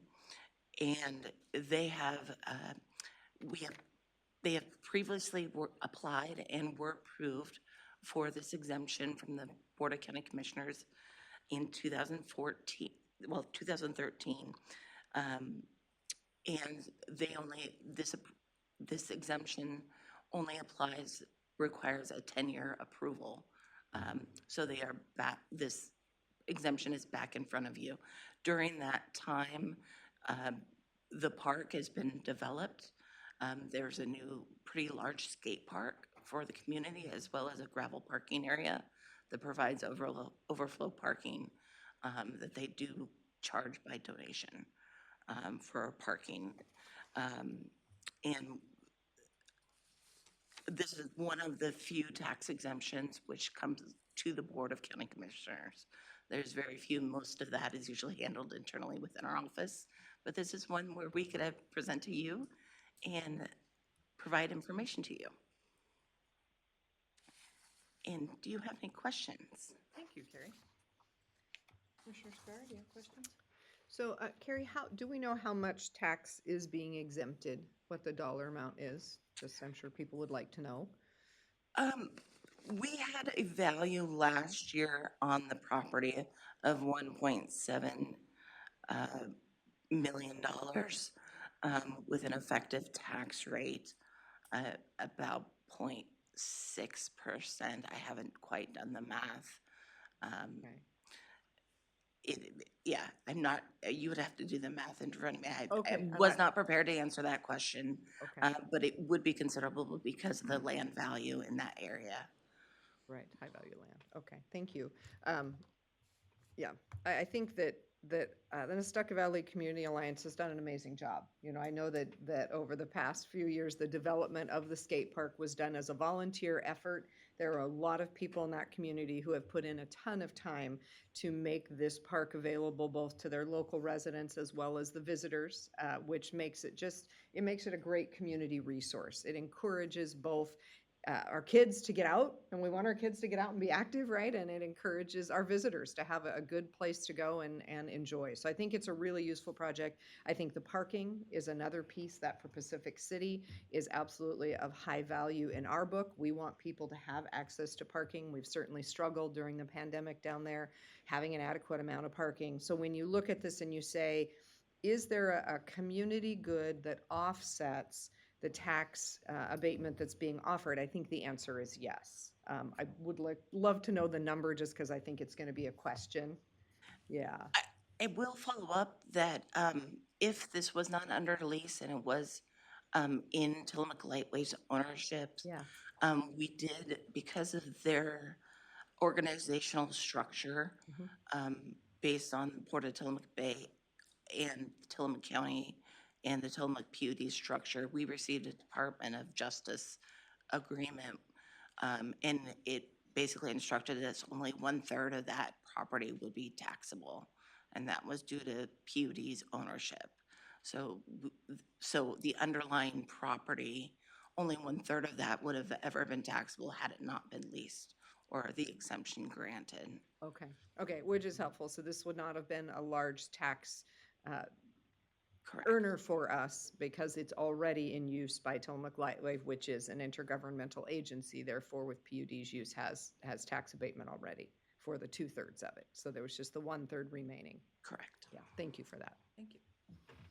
Well, thank you. I'm pretty familiar with this, being the current president of Lightwave, and I noticed when I read this thing, my name is on the incorporation documents here back with, that was some time ago, and I got to thinking, a lady named Gloria Scullin, and some of you might remember her, she passed away a few years ago, but she was really the brains and the power structure behind forming the alliance.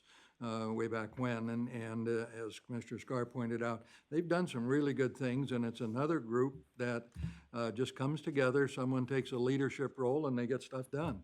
And this park, I drove through it this past weekend, and you make a turn to the east, just off Cape Wanda Drive, and you'll go past the Tillamook Lightwave building, and then you'll go into this fairly large area for parking, and next to that is a pretty well-developed skate park. And it was designed and built by a company, as I remember, out of Lincoln City that actually does this stuff all over America and even internationally. And so it's quite a facility, and it could be further developed, although right now it serves as a parking lot and then as the cable landing station for Tillamook Lightwave. So, and you're quite right, PUD, unlike well, let me go back and start over. A lot of people think that PUD, being a public agency, is exempt from real property tax, and that's not true. And as you can tell us, they're either the number one or number two taxpayer in Tillamook County, either behind the creamery, sometimes they leapfrog, as I remember, back and forth. So that's why that accounts for the third, because the other two members, who are now really only one, the port is no longer a party to Tillamook Lightwave. And so it's actually the county and PUD. But we're in the process of bringing on a third, possibly a fourth. There's some structural things that need to happen. Possibly the college would join, possibly Colpack, possibly both. But for the time being, Tillamook Lightwave is the county and PUD. And so to the extent that affects your taxes, that's what you folks do, and you can do that part of it. But this is a good thing. My only question, and I've seen this lease before, I don't understand, and maybe council can help me, why they go out clear into 2064 or whatever. Why do we write leases that are that long? I can't answer that directly, other than, you know, some sort of a public good thought process that you need to have a long-term lease for the person, you know, that's leasing the property. I know the hospital's like 50 years. The one that you guys granted to CARE is, you know, a really long-term lease. They are long. Well, and More than normal, but I think it's some sort of public benefit. And that's probably the exact correct answer. It just seems most leases that I've experienced are 5 or 10 with renewal options and so on. You get it up to 20. Like at Lightwave, the lease we entered into with the Nestucca group, the Pelican and others, part of that complex for parking, I think, was 20 years, but it had certain checkpoints at 5 and 10 years and so on. But this is the second one I've seen that went out, you know, half a century, and just questioning. I'm guessing it helps the lessee, you know, get funding that they might need. Yeah. Because they have to have some really long-term. Correct. If they're lease. going to go for grants and be able to receive funding, your grantors are asking, you know, if I'm going to invest my money in this, be it 5,000, 10,000, 20,000, 30,000, or 100,000, the grantors are asking specifically, can I be assured that this property will continue to be used for the purpose for which I have put my philanthropic dollars in? So they look for a long-term commitment when they look to fund. And I'm sure that, you know, I wasn't here, but my expertise in the field would say, for this group as a nonprofit doing fundraising to build the skate park, which is a significant cost worth of improvements and grants that were received, as well as donations, people want to know that it's not a 5-year lease, and 5 years from now the county or whomever is going to take it back and tear up all that good work that the philanthropic organization paid for. So I know that is true for the CARE property, for example. I assume that would also be true here. It's just, you know, they don't want to put their money into something that could be wiped out like that. Well, that makes perfect sense, and having been part of this from day one and now with Lightwave, I certainly will vote to approve it. I just question that timeline as being the second or third time I've seen it here in recent weeks. So, no, it's good, and I do support this. And again, the Alliance is one of those groups that just seems to come together, and the leadership materializes and stuff gets done, almost like magic. Almost like magic. Thank you. Well, thanks for being with us today, Carrie, and thanks for the explanation about only 1/3 of the tax revenue could actually be collected were this not leased to the Nestucca Valley Community Alliance. I think it's worth talking for a minute about the fact that we've said this before, but it bears saying again that Pacific City is not a city. And so that's why the county is involved. And if Pacific City were a city, this would be a city park. But that's why we go through all of this process in order to say this is a park. And it's a fabulous park. And I encourage people who have not visited that park to check it out. My son was a skateboarder, and we have been to that park, and it is amazing. The skate park in particular, it's really cool. Because it's very creative and regional. There's a wave built into the skate park. There's a dory boat built into the park, and it's very cool. And it's the parking. People take advantage of the parking. It's very helpful for the community. But I think the thing that's most important to me about it is that it's community driven. The community had a vision. They wanted a park for themselves, for their children. They wanted a park. They brought together the people to do the work, and it's been largely volunteer, and they've done an amazing job, and so I totally support it for that reason. And thank you for being here to talk to us about it.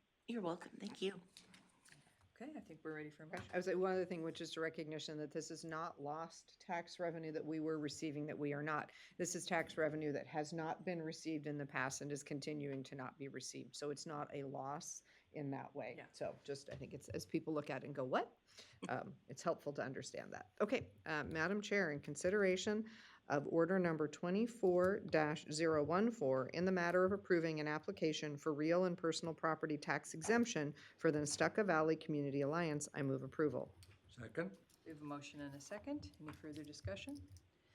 Hearing none, I'll call for the vote. All in favor signify by saying aye. Aye. Aye. Motion passes. Thank you, Carrie. Thank you for your time. Item 14 is consideration of a personnel requisition for the reclassification of a human resources technician to a vacant regular full-time human resources generalist. With us, we have Jody Wilson, HR Director. Good morning. Good morning. How is everyone this morning? Well, thank you. How are you? Good. Before you, we have a reclass of a vacant position. It was formerly an HR technician, which is more routine in nature. With that vacancy, we have been utilizing a temporary employee through BBSI to assist with higher level workloads, things like investigations, policy rewrites, handbooks, technology projects that we have not been able to move forward just because of the volume of work that we've been doing. And that workload does seem to be not going away. And there are lots of items on our work list to continue to provide for the county and support our departments. And so we wanted to fill that position at that level of the HR generalist rather than the technician. As these projects move forward, we're finding that we're chasing less paper. We are less siloed in our within our own department. We're touching items once instead of individually every time. We're not rekeying it over and over again. And so I do believe over time, these projects will save time in the long run and to be able to move the county into a more modern practice for where we are in HR. Thank you, Jody. Commissioner? Yes, thank you. And Jody, thank you for bringing this forward. Jody and I am the liaison to HR, spent, 2+ hours a few weeks ago, really just looking at the project list that is lined up for HR of things that should have been done historically that have not been done. And I know that we ran into this with our prior HR director, that Naomi had said there is a long list of just critical work to be done and things we've not been able to get to. We had our consultant, part-time consultant that was with us, HR Annie, who kept the wheels on the bus, but also was not able to get to these bigger projects to modernize the department, to make sure we're in compliance, and to really just be more efficient and effective. And in looking at that list of projects, which Jody and I already knew, but just spend more time digging in, we need someone who has some higher level skills than the technician position that existed. So this is a request to really hire the person that we need in the department to back up Jody to get this backlog of work done and to keep us in the future on track and in the correct century. Thank you. Commissioner? Well, thank you. Yes, I would agree with what Commissioner Scar just said. Jody and I meet every couple of weeks for an hour or more, and we've crossed paths on a number of other situations, some of my liaison departments and all.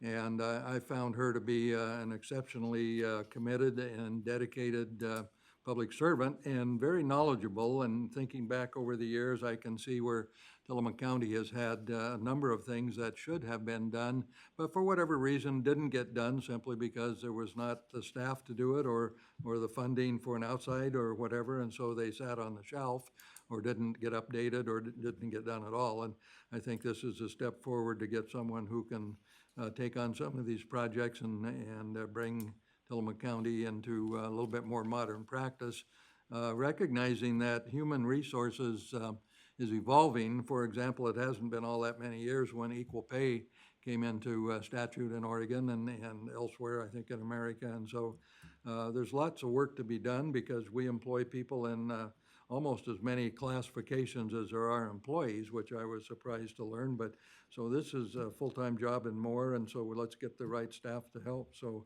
I do support this request. Thank you. Thank you. As do I. As the former liaison to HR, it was clear to me when, with the former director, Naomi, that this position was needed then. So that's a number of years ago.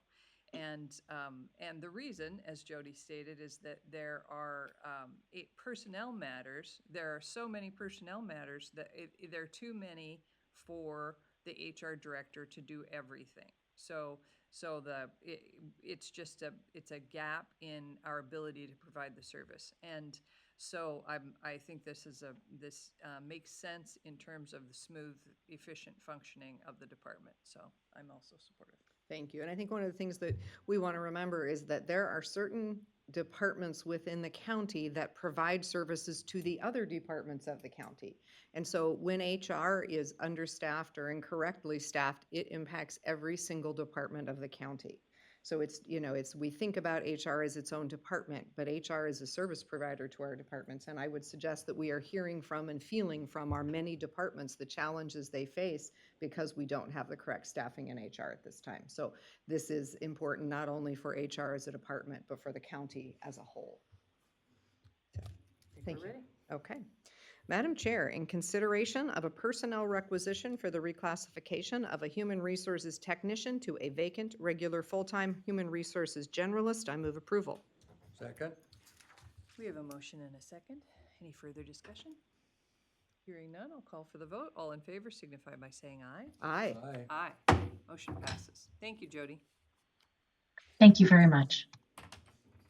Okay, item 15 is consideration of ratifying an Oregon Department of Corrections South Fork Forest Camp work order number SFFC.2024.678.01 for the Parks and Campground Cleanup Project. I will take this as interim Parks Director. The Parks Department has employed the South Fork Forest Camp work crew for a number of years, and we're doing so again this year. And what they bring is a crew of 10 people to do labor.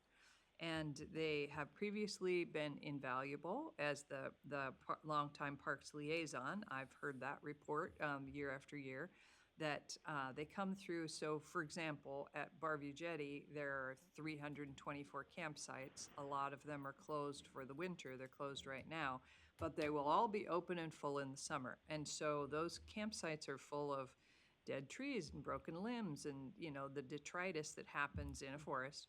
And so the work crew comes through and they cut down dead trees, they extract danger limbs, They clean them up, they rake them, they, polish everything and get it ready for the summer.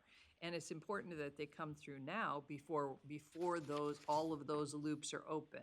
So the loops are closed now, the work crew are working in closed loops, and when they're done at Barview, they'll go out to Trask, which is, there are 102 campsites at Trask, and currently there might be 2 campers, right? So there's, it's easy for them to do the work they need to do right now, and we won't be able to do it later. So I'm grateful for the service. People have asked me, well, does the sheriff's office not have a work crew? And they don't currently, because they don't have enough staff to have a work crew. So, but this work crew is very, very valuable to parks. Questions, commissioners? Are there any costs attached to this, transportation or small hourly fees, or is it just something that they're assigned to do during their period of being under state supervision? No, we definitely pay for it. Yeah. It's a fee-based service. Okay. Yeah, and so does state parks. Lots of organizations use them. Commissioner Olson, at a very reasonable rate. Yes, I wouldn't guess it would be prevailing wages, but I just wonder if any money changed hands at all, and it appears it does, and that's probably a fair, equitable trade. Thank you. Yeah, no, this is a great program. The South Fork Forest Camp provides a lot of service to our communities. And I remember living at the hatchery, we often had them out working at the hatchery because it's a great opportunity for persons in custody to grow their skills as well as to be a benefit to the community. So I think this is great if we're able to use them in our parks. And I was just looking, I think it said it was, there's reimbursable charges, but it's not. $960 per day for each 10-hour work crew of 10 people. It's a very reasonable rate. So I'm obviously in support. Thank you. Yeah, we will get a lot done with 10 people working in a day for a couple weeks. That it would take our maintenance tech crew a long time to do what that crew will get done. So it's really valuable. So I think we're ready for a motion. Madam Chair, in consideration of ratifying an Oregon Department of Corrections South Fork Forest Camp work order number SFFC.2024.678.01 for the Parks and Campground Cleanup Project, I would move approval. Second? We have a motion and a second. Any further discussion? Hearing none, I'll call for the vote. All in favor signify by saying aye. Aye. Aye. Aye. Motion passes. Thank you. And item 16 is consideration of modification number 3 to contract for goods number 6276 with Heartwood Biomass for the firewood project. Also for camps, for campgrounds, I'll take this. The Tillamook County Parks has had a contract with Heartwood Biomass for firewood for a number of years now, and it's the best resource for campfire firewood that parks had found.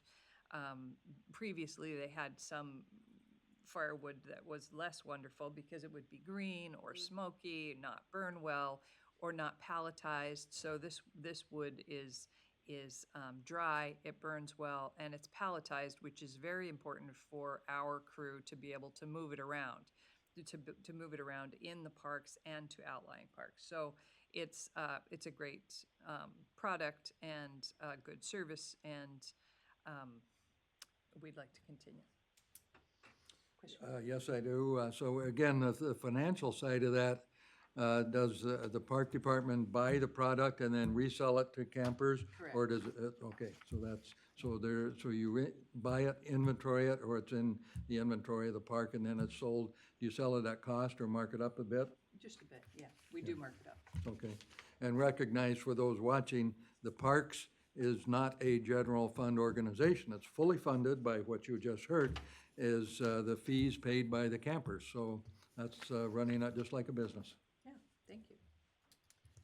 No, I think that's a great service, and it says what it's $3.90 per bundle delivered. So, I mean, that's a pretty good rate for our campers as well. You mark it up a little bit. You see it on the side of the road all the time for $5, but you don't know what you're getting. So, I think it's a great service to have, and if it is, good wood, that's even better in terms of smokiness and all the things that campers would prefer not to have. So, For sure. Yeah. And it's important to have in a campground. I asked this question, like, what would happen if we just didn't have it? And what has happened in the past when they didn't have it is people start chopping down trees. Right. So it's important for the well-being of the campground for us to provide wood that we want people to burn. It's Yeah. not too long, it's safe, it's Yeah. dry, it'll burn quickly, and people are not chopping down trees. Yeah, good comment, yes. I think we're Okay. ready. Madam Chair, in consideration of change order number 3 to contract for goods number 6276 with Heartwood Biomass for the firewood project, I move approval. Second? We have a motion and a second. Any further discussion? Hearing none, I'll call for the vote. All in favor signify by saying aye. Aye. Aye. Aye, motion passes. I'd also like to thank Isabel Gilda in our office for helping me with those contracts. Thank you, Isabel. Item 17 is consideration of task order 4 to agreement number 1141076 with Portland State University for the Situation Assessment Project. Rachel Haggerty, Chief of Staff. Thank you, Madam Chair. Good morning, Commissioners. Good morning. Tillamook County has an IGA with Portland State University to carry out the process for developing our countywide strategic plan. As we go through the process, we've been executing the work through individual task orders. So we are currently working under task order 3, and before you today is task order 4. We have completed through those task orders to date the majority of the situation assessment. The title on this task order is on the agenda is a little misleading. It's been a carryover from the prior task order. So we have completed the majority of the situation assessment. A subcommittee and the leadership team have completed the vision, mission, values work. So we have statements for those that will be incorporated into the strategic plan. And at the end of the month, on April 29th, the leadership team will convene with Portland State University to dive into our focus areas. So what are the primary focus areas that we've identified through the situation assessment that the county wants to work on and develop action areas for, which is what task order 4 is. So we are completing work in task order 3. Before you today is task order 4, which describes the process by which we will conduct an all-employee survey to help inform the strategic plan and develop the actions for the focus areas, all of which will end up in the final action plan, final strategic plan, which will come to you before, at a later date for consideration under task order 5, which will be our final task order, hopefully. So before you today is consideration of task order 4 for the employee survey and the actions. Thank you. Ready for your consideration. Commissioner Olson, do you have questions? Thank you. Not much, because we've come this far, and this is the next logical step, so it makes sense to me to keep it moving, and so I'm in support of. Thank you. As am I. I think the county doing a strategic plan is a huge, huge process and a huge step forward for us. And I look forward to working with our leadership as we work in the next step. It's been a delight to work with leadership on mission, vision, values. We are generally so busy and so focused at the county that we really don't get to sit with one another and do that creative work. So very exciting and fun to do. And I, again, look forward to where it will take the county. Thank you. Likewise, I support this also. It is the next step in the process, but also I'm encouraged that that we're doing this step is, as Rachel said, an employee survey. So I think invaluable information comes from employee surveys, and it's stuff we need to hear from people who work with us. And so I think that's terrific. And I echo Commissioner Scar's comments about gratitude for the committee that did the work on the mission, vision, values, which we will unroll at a point in the near future. It was a great process, really great group of people and a dynamic process. So, and I'm super happy with the results. So. And thank you to Rachel for shepherding this process along, because it's been challenging and a big clunky process. So thank you. Okay, Madam Chair, in consideration of task order number 4 to agreement number 1141076 with Portland State University for the Situation Assessment Project, I move approval. Second? We have a motion and a second. Any further discussion? Hearing none, I'll call for the vote. Those in favor signify by saying aye. Aye. Aye. Aye. Motion passes. I should have called out specifically Sarah Absher in the back of the room and thanked her for her leadership in the Mission, Vision, Values Committee. Thank you. Okay, item 18 is consideration of a memorandum of lease agreement with Cellco Partnership doing business as Verizon Wireless for approximately 100 square feet of ground space located at 13990 Wilson River Highway in Tillamook. Rachel Haggerty. And Madam Chair, I request we take item 19 as well. Absolutely. I'll read it into the record. Consideration of a memorandum of lease agreement with Cellco Partnership doing business as Verizon for approximately 100 square feet of ground space located at 26476 Wilson River Highway. Last week, the board approved the lease agreements, and after that, I received notification from Verizon that they required this memorandum of lease agreement, which is essentially a cover sheet that accompanies the lease to go to the clerk's office. So here you go again, considering a portion of the lease. The first one is located at 13990 Wilson River Highway, which we call Ming Creek. And the second one at 26476 Wilson River Highway is at Fall Creek. So you've already approved the lease. This is an additional piece of paper work that needs to go to the clerk's office. Terrific, thank you. Well, in our community updates call yesterday, Senator Weber asked for an update on cell service on Highway 6, and we talked about these leases. These leases are for cell towers on Highway 6, so that's very exciting. So I don't think we have a date yet where we can tell the public, you know, pretty soon those dead spots will no longer be dead, but it's happening. The actual work is happening to be able to put up cell towers there. Yeah, I would add to that. I think I get the sense that Verizon is very anxious to do so. Immediately following execution of the lease last week, I received a request to sign a piece of paper to begin the zoning process. So community develop, oh, did you want to speak to that? Yeah. So they're already looking at getting the permits going. Great. Good morning. Thank you so Good much. morning, Rachel. Sarah. Good morning. So quick update, we do have the land use applications in our office because these are in the forest zone. They require special review. We are prioritizing them though, and we did receive them, I think, late last week. So Melissa has been assigned those, so we are moving quickly as well. Thank you. Thank you. Thank you. Commissioner? No questions. It's a continuation of what we talked about before, and as you mentioned on the call yesterday morning, there was some information that we all talked about. We're not that far away from cell service, continual service, uninterrupted service, all the way over into the Portland area. Exactly when that'll happen, nobody knows, but this is another important piece to that, and Verizon is a player. And the Amazon cable people are a player, Astound is a player, certainly the county and others, and Tillamook PUD is a player for power. So there's a lot of people coming together to make this happen, and so one of these days you'll be able to do whatever you do on your cell phone uninterrupted. While you're driving. Yes. On Highway 6. On Highway 6, and you know, it is a serious issue. We make light of it in a way because of the bureaucracy of the thing. But there have been many times when help was needed or there needed to be some communication and it was not available. And that's not acceptable in today's day and age, simply not. Agree? Agreed. Yeah, I'm in full support. Okay, terrific. We'll first take number 18. Madam Chair, in consideration of a memorandum of lease agreement with Cellco Partnership DBA Verizon Wireless for approximately 100 square feet of ground space located at 13990 Wilson River Highway, Tillamook, I move approval. Second? We have a motion and a second. Any further discussion?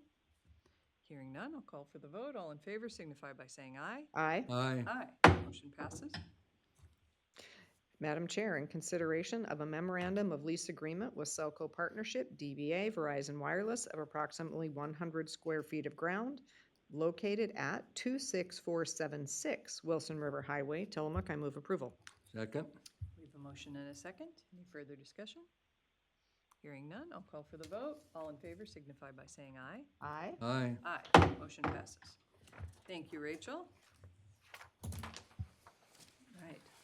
Item 20 is consideration of a line extension agreement with Tillamook Peoples Utility District for construction and maintenance of underground electrical service to property located at 33100 Cape Kiwanda Drive in Pacific City. Again, Rachel Haggerty. This is the Cape Kiwanda parking lot. Last November, The board signed a line extension agreement that looked basically like this with Tillamook PUD, and it described the services that we needed PUD to do to accommodate the amenities that we were including as part of the Cape Kiwanda parking lot reconstruction. It also had a fee required of $67,999.86. That quote expires on April 14th of this year. And so what that means is we still have work to do. They can no longer honor that quote per the line extension agreement. And so in updating the value of their PUD's work that needs to be done in accordance with the timeline of the construction project, they provided an updated quote, which has a difference of $790.49. So we're prepared to pay that out of the TLT and parking fee revenues, as is funding the majority of the construction project and where the original payment came from. And additionally, because there is a change in the price, it requires a change in the whole agreement. So the original agreement is expired and will basically go away. So here is a new agreement, of which you've already signed a version of, and an additional payment required to allow PUD to do the work that they need to do at a later date at the Cape Kiwanda parking lot. Thank you. Commissioner Olson? Thank you. This, I can tell you again, as a former PUD board member, this is standard practice when PUD quotes a project, usually with a not-to-exceed number. It will be for a period of time certain, and when that changes for whatever reason, then there's an option to redo it. So this sounds like one of those times, and it's also a pretty nominal. It's less than $1,000. It's just something that happens. When I drove by the Cape this morning, there are, looks like about a 40-foot mound of dirt and asphalt. They're seriously into the ground, and I think they're going full at it to get all the work done and some of the corrections that needed to be done by July, as was indicated. So there's lots of people out there, lots of equipment, and things are happening, and we certainly don't want to slow it down for $700. Commissioner, since you brought up the hole in the ground and the big pile of sand, I would like to mention that that is from the ground in the parking lot. It's Yes. part of the stormwater system that they're installing. It is not from the dune, just to clarify. Yeah, good point. There's some rumors It's going not- around that we've been excavating the dune, and that's It's not. not the beach. Yes. It is, in fact, you can tell it's the asphalt was there, and it's big giant pile, and I'm all part of the project, I'm sure. Thank you. And I guess technically it is the dune because the parking lot's on a dune, but it's not the full dune. Four dune, thank you. Right, and only in Tillamook County do you have to know the difference between the dune and the fore dune when you're doing development, right? Every other part of the state doesn't have a dune, and they don't have a fore dune, and they don't have two different sets of rules. So, yeah, super fun for development in Tillamook County. All right, I don't have any questions or concerns. Neither do I. All right. Madam Chair, in consideration of a line extension agreement with the Tillamook Peoples Utility District for construction and maintenance of underground electrical service to property located at 33100 Cape Kiwanda Drive, Pacific City, I move approval. Second. We have a motion and a second. Any further discussion? Hearing none, I'll call for the vote. All in favor signify by saying aye. Aye. Aye. Motion passes. All right, thank you, Rachel. Now, we have two public hearings this morning. The 10 a.m. time certain public hearing is concerning dissolving the Beaver Water District in Tillamook County. And Rachel Haggerty is going to lead us through this discussion. Thank you. I'm largely going to recite from the order that I prepared and posted with the agenda. On August 18th, the Tillamook County Board of Commissioners received a notice from the Secretary of State's office that the Beaver Water District failed for 3 consecutive years to file financial reports that are required by municipal audit law. This notice from the state requires that the Board of Commissioners initiate dissolution proceedings under the statute. ORS 198.345 requires that the Board of Commissioners informs the Water District and begin the dissolution proceedings, which we have done. On November 1st of 2023, pursuant ORS 198.355, the Board of Commissioners held a public hearing on the question of dissolving the district, and the board found at that time that the district is operating as an active district and that there is a need for the district. That language comes from the statute. and thus continued the public hearing until January 17th, allowing the district additional time to file the reports. During the hearing that was continued until January 17th, 2024, the board acknowledged the district's progress in gaining statutory compliance and continued to determine once again that the district is still operating as an active district and there's continued need for the district. Thus continued the hearing again to today, April 3rd. On April 1st, Monday, the Secretary of State's office informed me that the district has filed the third most delinquent report, and so they are only 2 consecutive years delinquent in filing the required reports. So they are still delinquent, but not so delinquent that it triggers the dissolution process.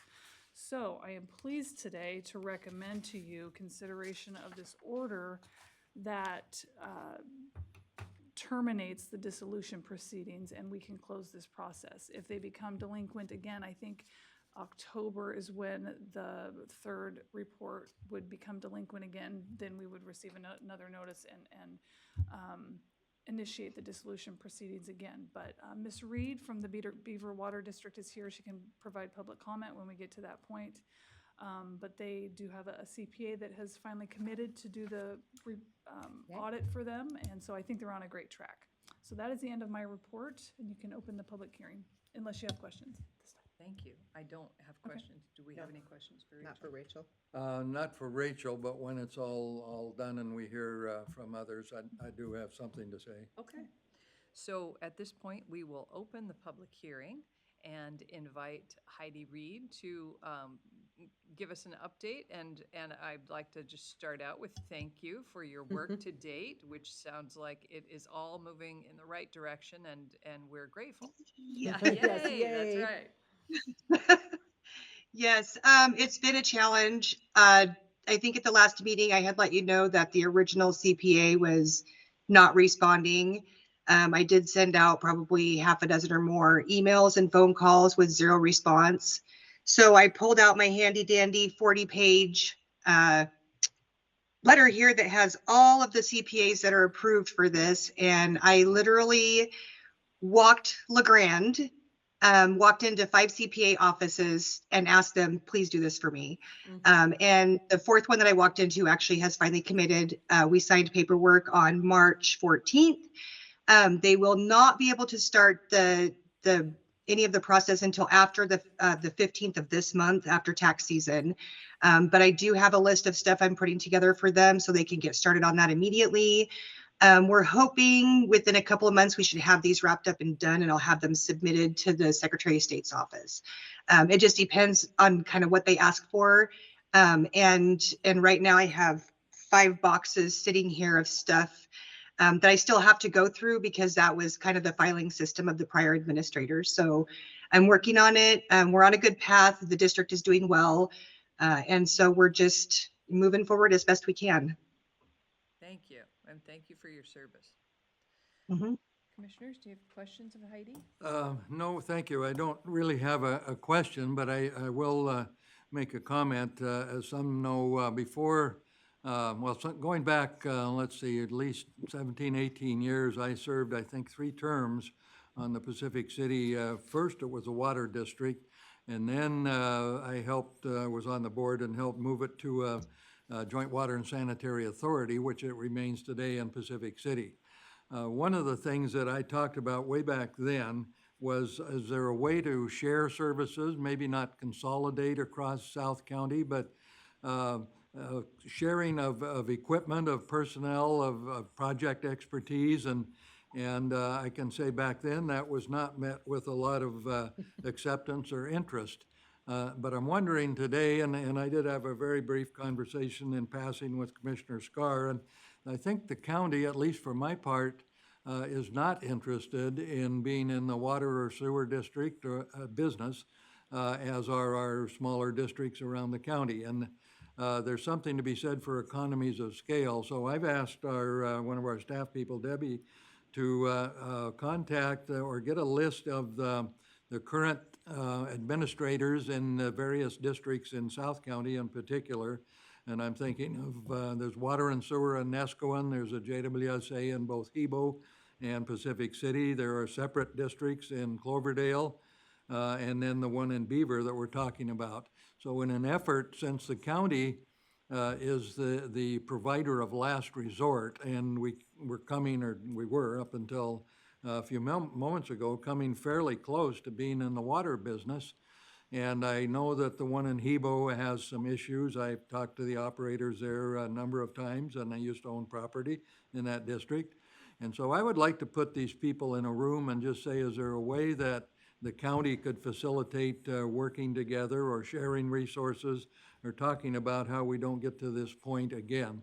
And I think, so I'm gonna do that over the next couple or 3 months and see if I can get everybody in a room and maybe find a way to share CPAs, find a way to share heavy equipment, or otherwise when one of the districts has an issue for whatever reason, there might be resources that aren't that far away. And so in an effort to avoid the county becoming a supplier of water and sanitary services, maybe there's a way to ask the people to be, if not more cooperative, certainly more collaborative and find a way forward. So I'm gonna do that over the next 2 or 3 months unless somebody says that's a terrible idea. But it seems to me now, knowing what I know about several of these districts and the recent very public experience with Beaver, that that's a conversation we should have. Great So idea. thank you. Thank you, Commissioner. My one question for you, Heidi, so obviously first, my great thanks for stepping in and bringing this back from the brink. You know, the water districts are so crucial in our small towns, so I appreciate Commissioner Olson's move to have some of those conversations so that we hopefully don't end up in the water and or sanitary sewer business. But my one question for you in relation to this is, it sounds like that there needs to be an audit completed before the October 15th deadline. Do you feel confident that that will happen? I think the report that the Secretary of State is talking about is this fiscal year end. As long as we don't miss this fiscal year end report, we'll still be within compliance minus those 2 reports that we're waiting on, which there will not be a problem. The district is well under the $250,000 mark. I should be able to do a report in lieu at the end of the year, and there shouldn't be any issues with that. So yeah, I'm pretty, I think knowing Amy, that's kind of what she was probably talking about, was as long as we don't miss this 2024 fiscal year end report, then we'll just kind of remain going forward with the last 2 that we still have to do. Okay, perfect. Thank you. Because I figured if we were unsure, carrying it forward stops us from having to start at the beginning and hold all the same hearings. That allows us to do just an update, but it sounds like we don't need to do that, that there's confidence that ending this process now, we won't be back here in October. So that was my question. Yeah. I don't foresee it. Great. Perfect. Thank you. And again, thank you for your work. Yeah, indeed. You're welcome. I try to resist every meeting, you know, going back in time, but there was a time, Commissioner Olson, when the board did serve as the board for the Hebo Water and Sewer District, I think it was, or at least the Water District. And I can say that your predecessors in interest were never quite so happy as the day when Paul Levesque and others worked to set that up so that it was no longer a county-controlled district. So just a little flashback to when you did run a water district and didn't find a lot of joy in doing so. Thank you. Description. Yeah. Yeah, and let me just say for the record that should that happen, not it. Okay, so do we have any other public comments? I have one question. Yes. And this is just kind of for the county commissioners, and in going through all of this and in my past experiences with my other districts, is there actually a contingency plan for districts that may run into this issue again? Or if we had all the board members just say, you know what, I'm done, I don't want to do this anymore, and walk away, because they are the governing body of the district, and without those people, us as employees, you know, we're kind of just hanging out there doing the thing every day, hoping we can find somebody. I'm just kind of curious, after going through all of this with Beaver, if there is a contingency plan, or what would happen if the district had actually dissolved. That's a great question. I'll toss it to Bill or Rachel. Yeah, I don't have to, that's not one I can answer right now. I know it's the state's responsibility to control the service districts. I don't think that we'd be forced into taking place if they got dissolved, but we might. Rachel? I was just going to add to the to the lack of board members, the County Board of Commissioners in the past, like, was it the Nehalem Bay Health District? Were lacking in the number of board members they needed for a quorum. I'm recalling way back. And the board needed to had to step in and appoint board members to that board. So Heidi, if you find yourself short of board members, but the district is still functioning otherwise, the Board of Commissioners would have to step in per statute and assist with the appointment. But it's a great question, Heidi, and it's one, after having talked with a constituent who's a board member in Hebo, is why I brought it to Commissioner Olson and asked if, since he was the newest commissioner with the shortest list of things, and a lot of contacts in South Tillamook County in water and sewer, if he might be willing to have that conversation as an exploration, because, the conversation with that particular constituent made it sound like at some point there was a very real possibility that, there might not be a board for that or other small districts. We appointed a member to one of the other water districts last year, I My believe. sanitary district. It was my Yeah. sanitary district in Cloverdale. Yeah. Yeah. So I I think, was running with one board member. yeah. Yeah. Yeah. And so I think it's a real concern for commissioners. And I think we're not entirely sure exactly how to mitigate that, but I'm hopeful that Commissioner Olson's conversations might lead to a possible way to mitigate that doesn't end up with the Board of Commissioners operating water or sanitary districts in South County or any part of the county. Yeah. I mean, Well, thank you. That's the what, Hebo board. oh, that's one of Go the ahead. reasons that I wanted to do this is in my 30 years here and having served on that board, finding board members who are not only qualified, but ready, willing, and able to step up or can even steam up a mirror sometimes is a real challenge. And I know down in South County at the very end in Nescowan with both a water and a sanitary district, that requires 10 people. And there's only like 200 and some people there that are permanent residents and would be eligible. So it's a bit of a stretch. And the same thing in Hebo. Hebo, as I remember, has fewer than 100 connections to their water and sanitary sewer.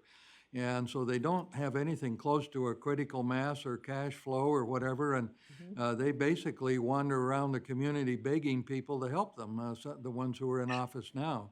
And Beaver may be similar to that. Pacific City, being the largest of the group down there, has also had a difficulty. There was one member who passed away recently, and there was vacancy, and it may still be there. And they will advertise and word of mouth and all of that, and they just can't find the fifth member. So I'm hoping there's a way maybe to not consolidate, but otherwise solve this problem. And I don't know exactly what it is, but we've got all these agencies down there, and they each require a board of 5. So all of a sudden, you're talking about 30 or 40 people who are asked to be committed to public service. And that's a pretty heavy challenge. So we shall see where this goes. More to come. Terrific. All right, do we have any further public comments? If not, we will close the public hearing and at 11:16.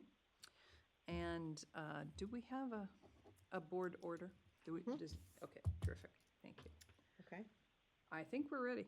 I think we're ready for. Rachel? If you could read agenda item, where did it go? 22. 22, thank you, into the record. Thank you. Item 22 is consideration of an order in the matter of dissolving the Beaver Water District. So, Madam Chair, in consideration of order number 24-015, in the matter of dissolving the Beaver Water District, I move approval. Second. We have a motion and a second. Any further discussion?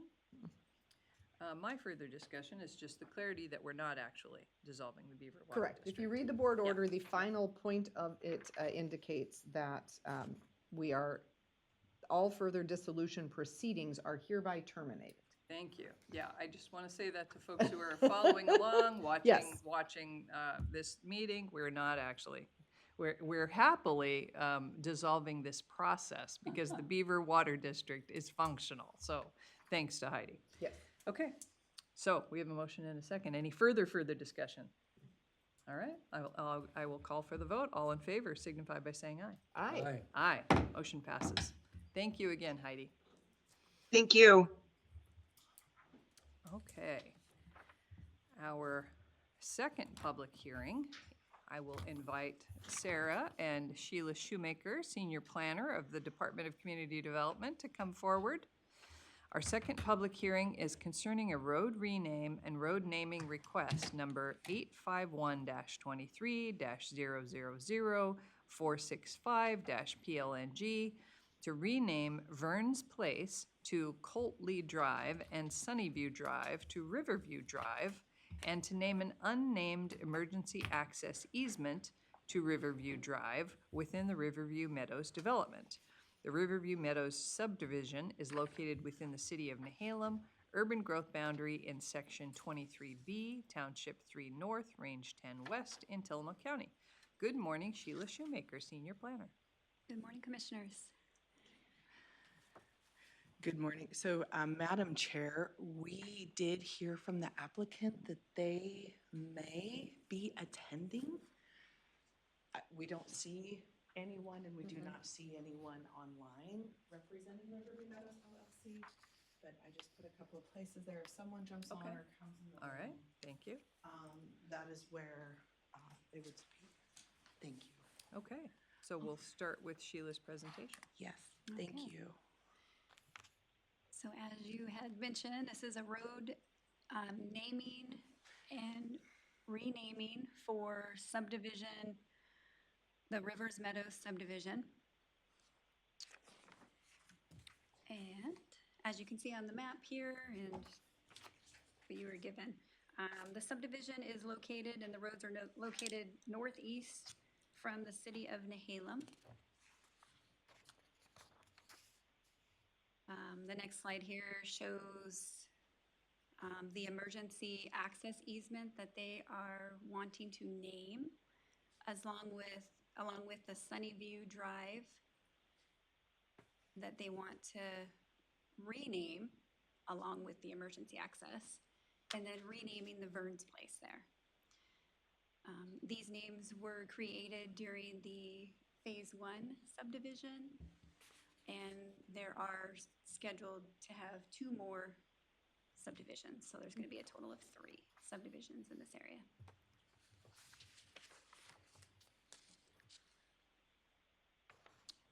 Again, this is just showing a little bit more detailed area of the access road.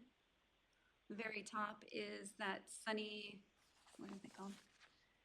Sunnyview Drive that they want to rename. That'll be renamed with the access road, so it'll be all one consecutive road. And then the little Verns Place down below is going to be renamed. And it's per the Tillamook County Ordinance 37 that governs the rules for road renaming and naming. And we're asking the Board of Commissioners to review and approve this application. Section A, any existing public road, park, and public improvements is named and renamed. The application was made by the subdivision owners, Riverview Meadows. Subsection B also qualifies for this review as it was originally created. These names were originally created during the subdivision approval. Subsection C of the Ordinance 37 also applies. By renaming and naming an emergency access easement, it will ensure the continuation of consistent naming of roads within River Meadows development. So just to recapture, I'm going to go back a slide. So I've been the project planner on all 3 phases of Riverview Meadows development going back to 2005 and 2007.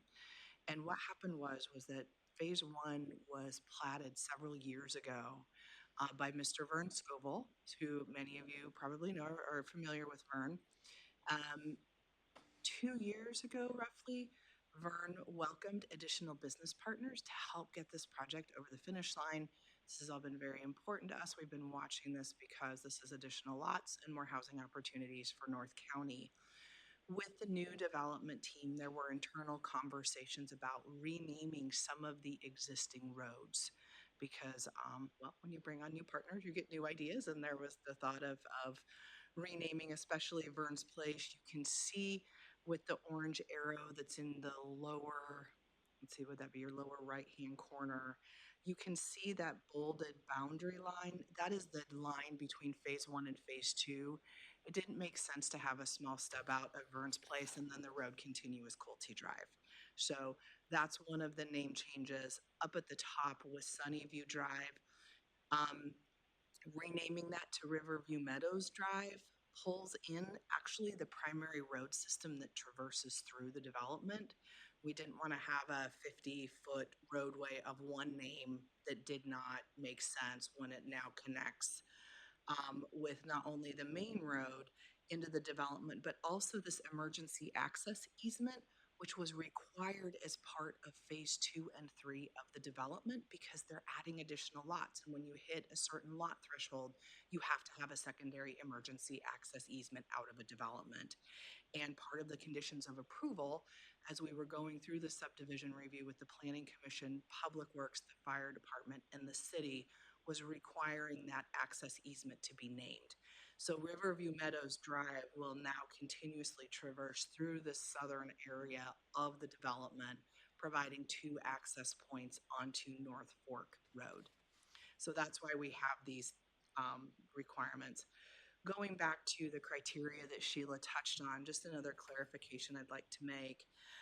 Obviously, these all fall into, in our opinion, subsection C criteria, which talks about for promotion of health, safety, and welfare of the public. But ordinance number 37 was adopted by the county commissioners several years ago. And it was adopted before we quit accepting new roads into the county road system. So when we look at the first 2 criteria, it's referring to public roads. We don't have public roads anymore. There haven't been any new public roads, and there haven't been, I would say, probably since the late 90s, early 2000s. Now, when someone does a development, we require the roads to be held in private ownership. But the reason why all 3 criteria are relevant is because we have to have a process to rename a road. And so what our practice has been since the county changed process of not accepting any more roads as public roads is we have used this ordinance interchangeably for both public and private road systems. So just to give you a little bit of background, thank you so much for letting me do that.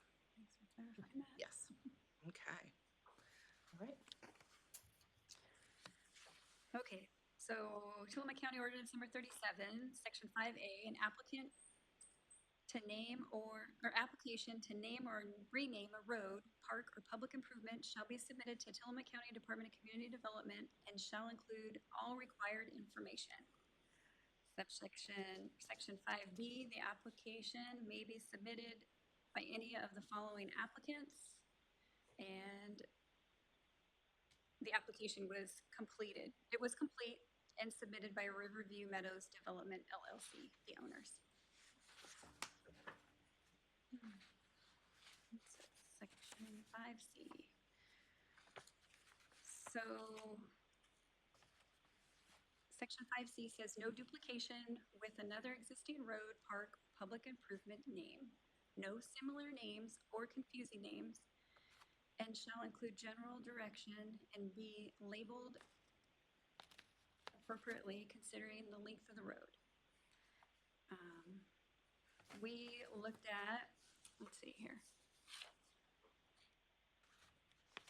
So review of the Tillamook County Master Street Addressing Guide indicated there are no existing names similar sounding to Colte Drive and Riverview Drive that could create confusion and the proposed road names do not duplicate existing roads within the county. We also sent out a notice to public agencies like 911, Halem Fire, and no comments were received there. Again, the hearing process. We put a notice in the Headlight Herald on March 19th. And again, we noticed agencies, 911, fire department. And again, no comments were received.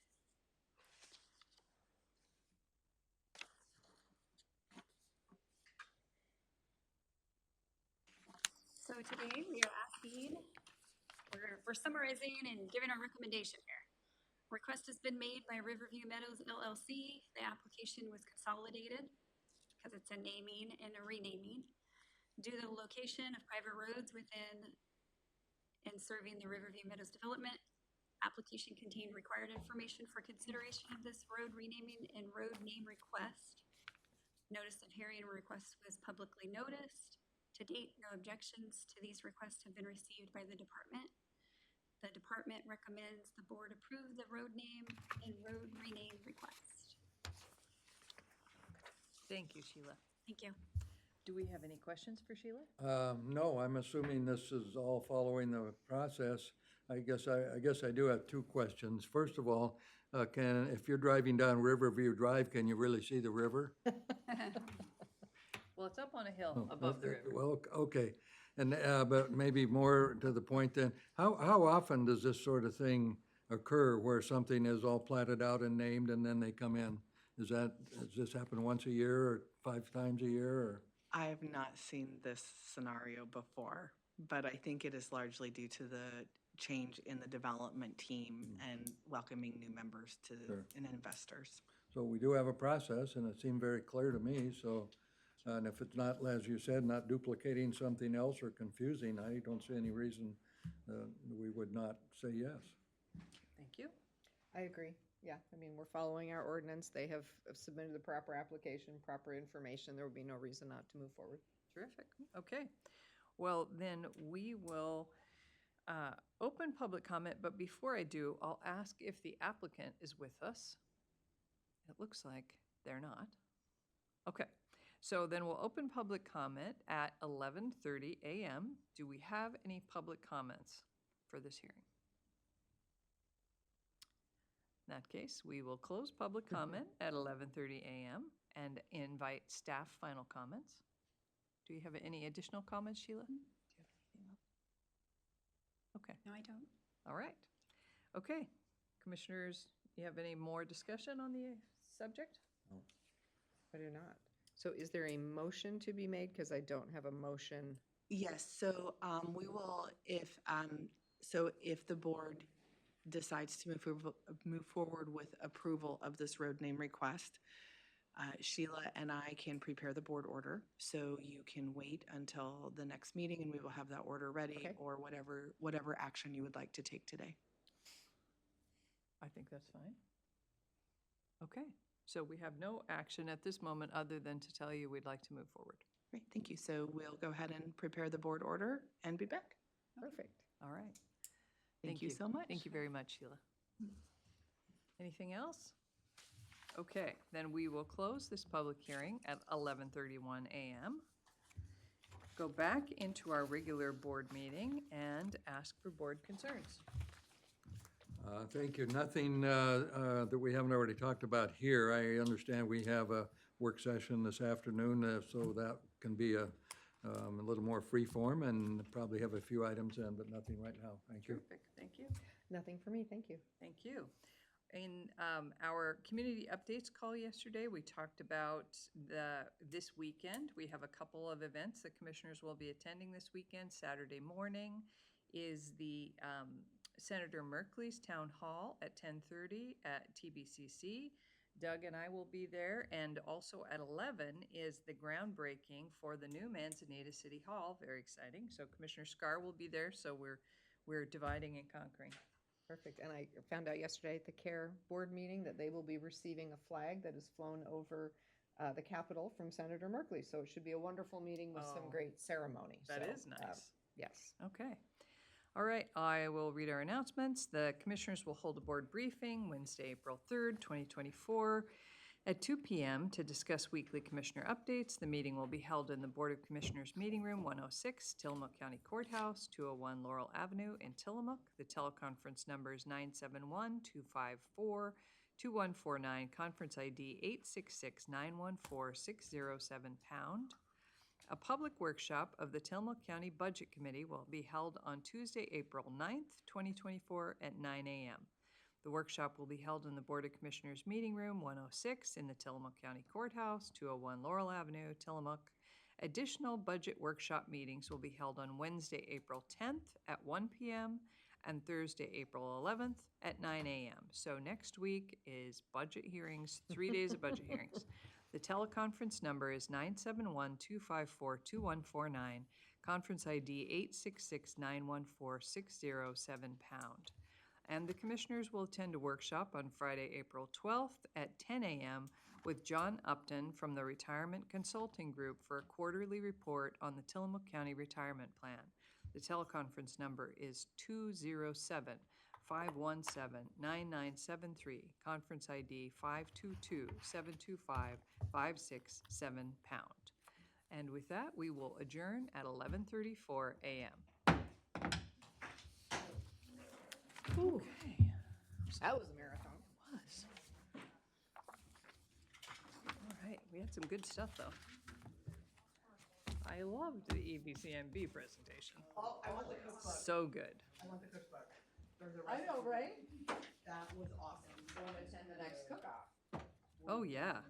Fun stuff.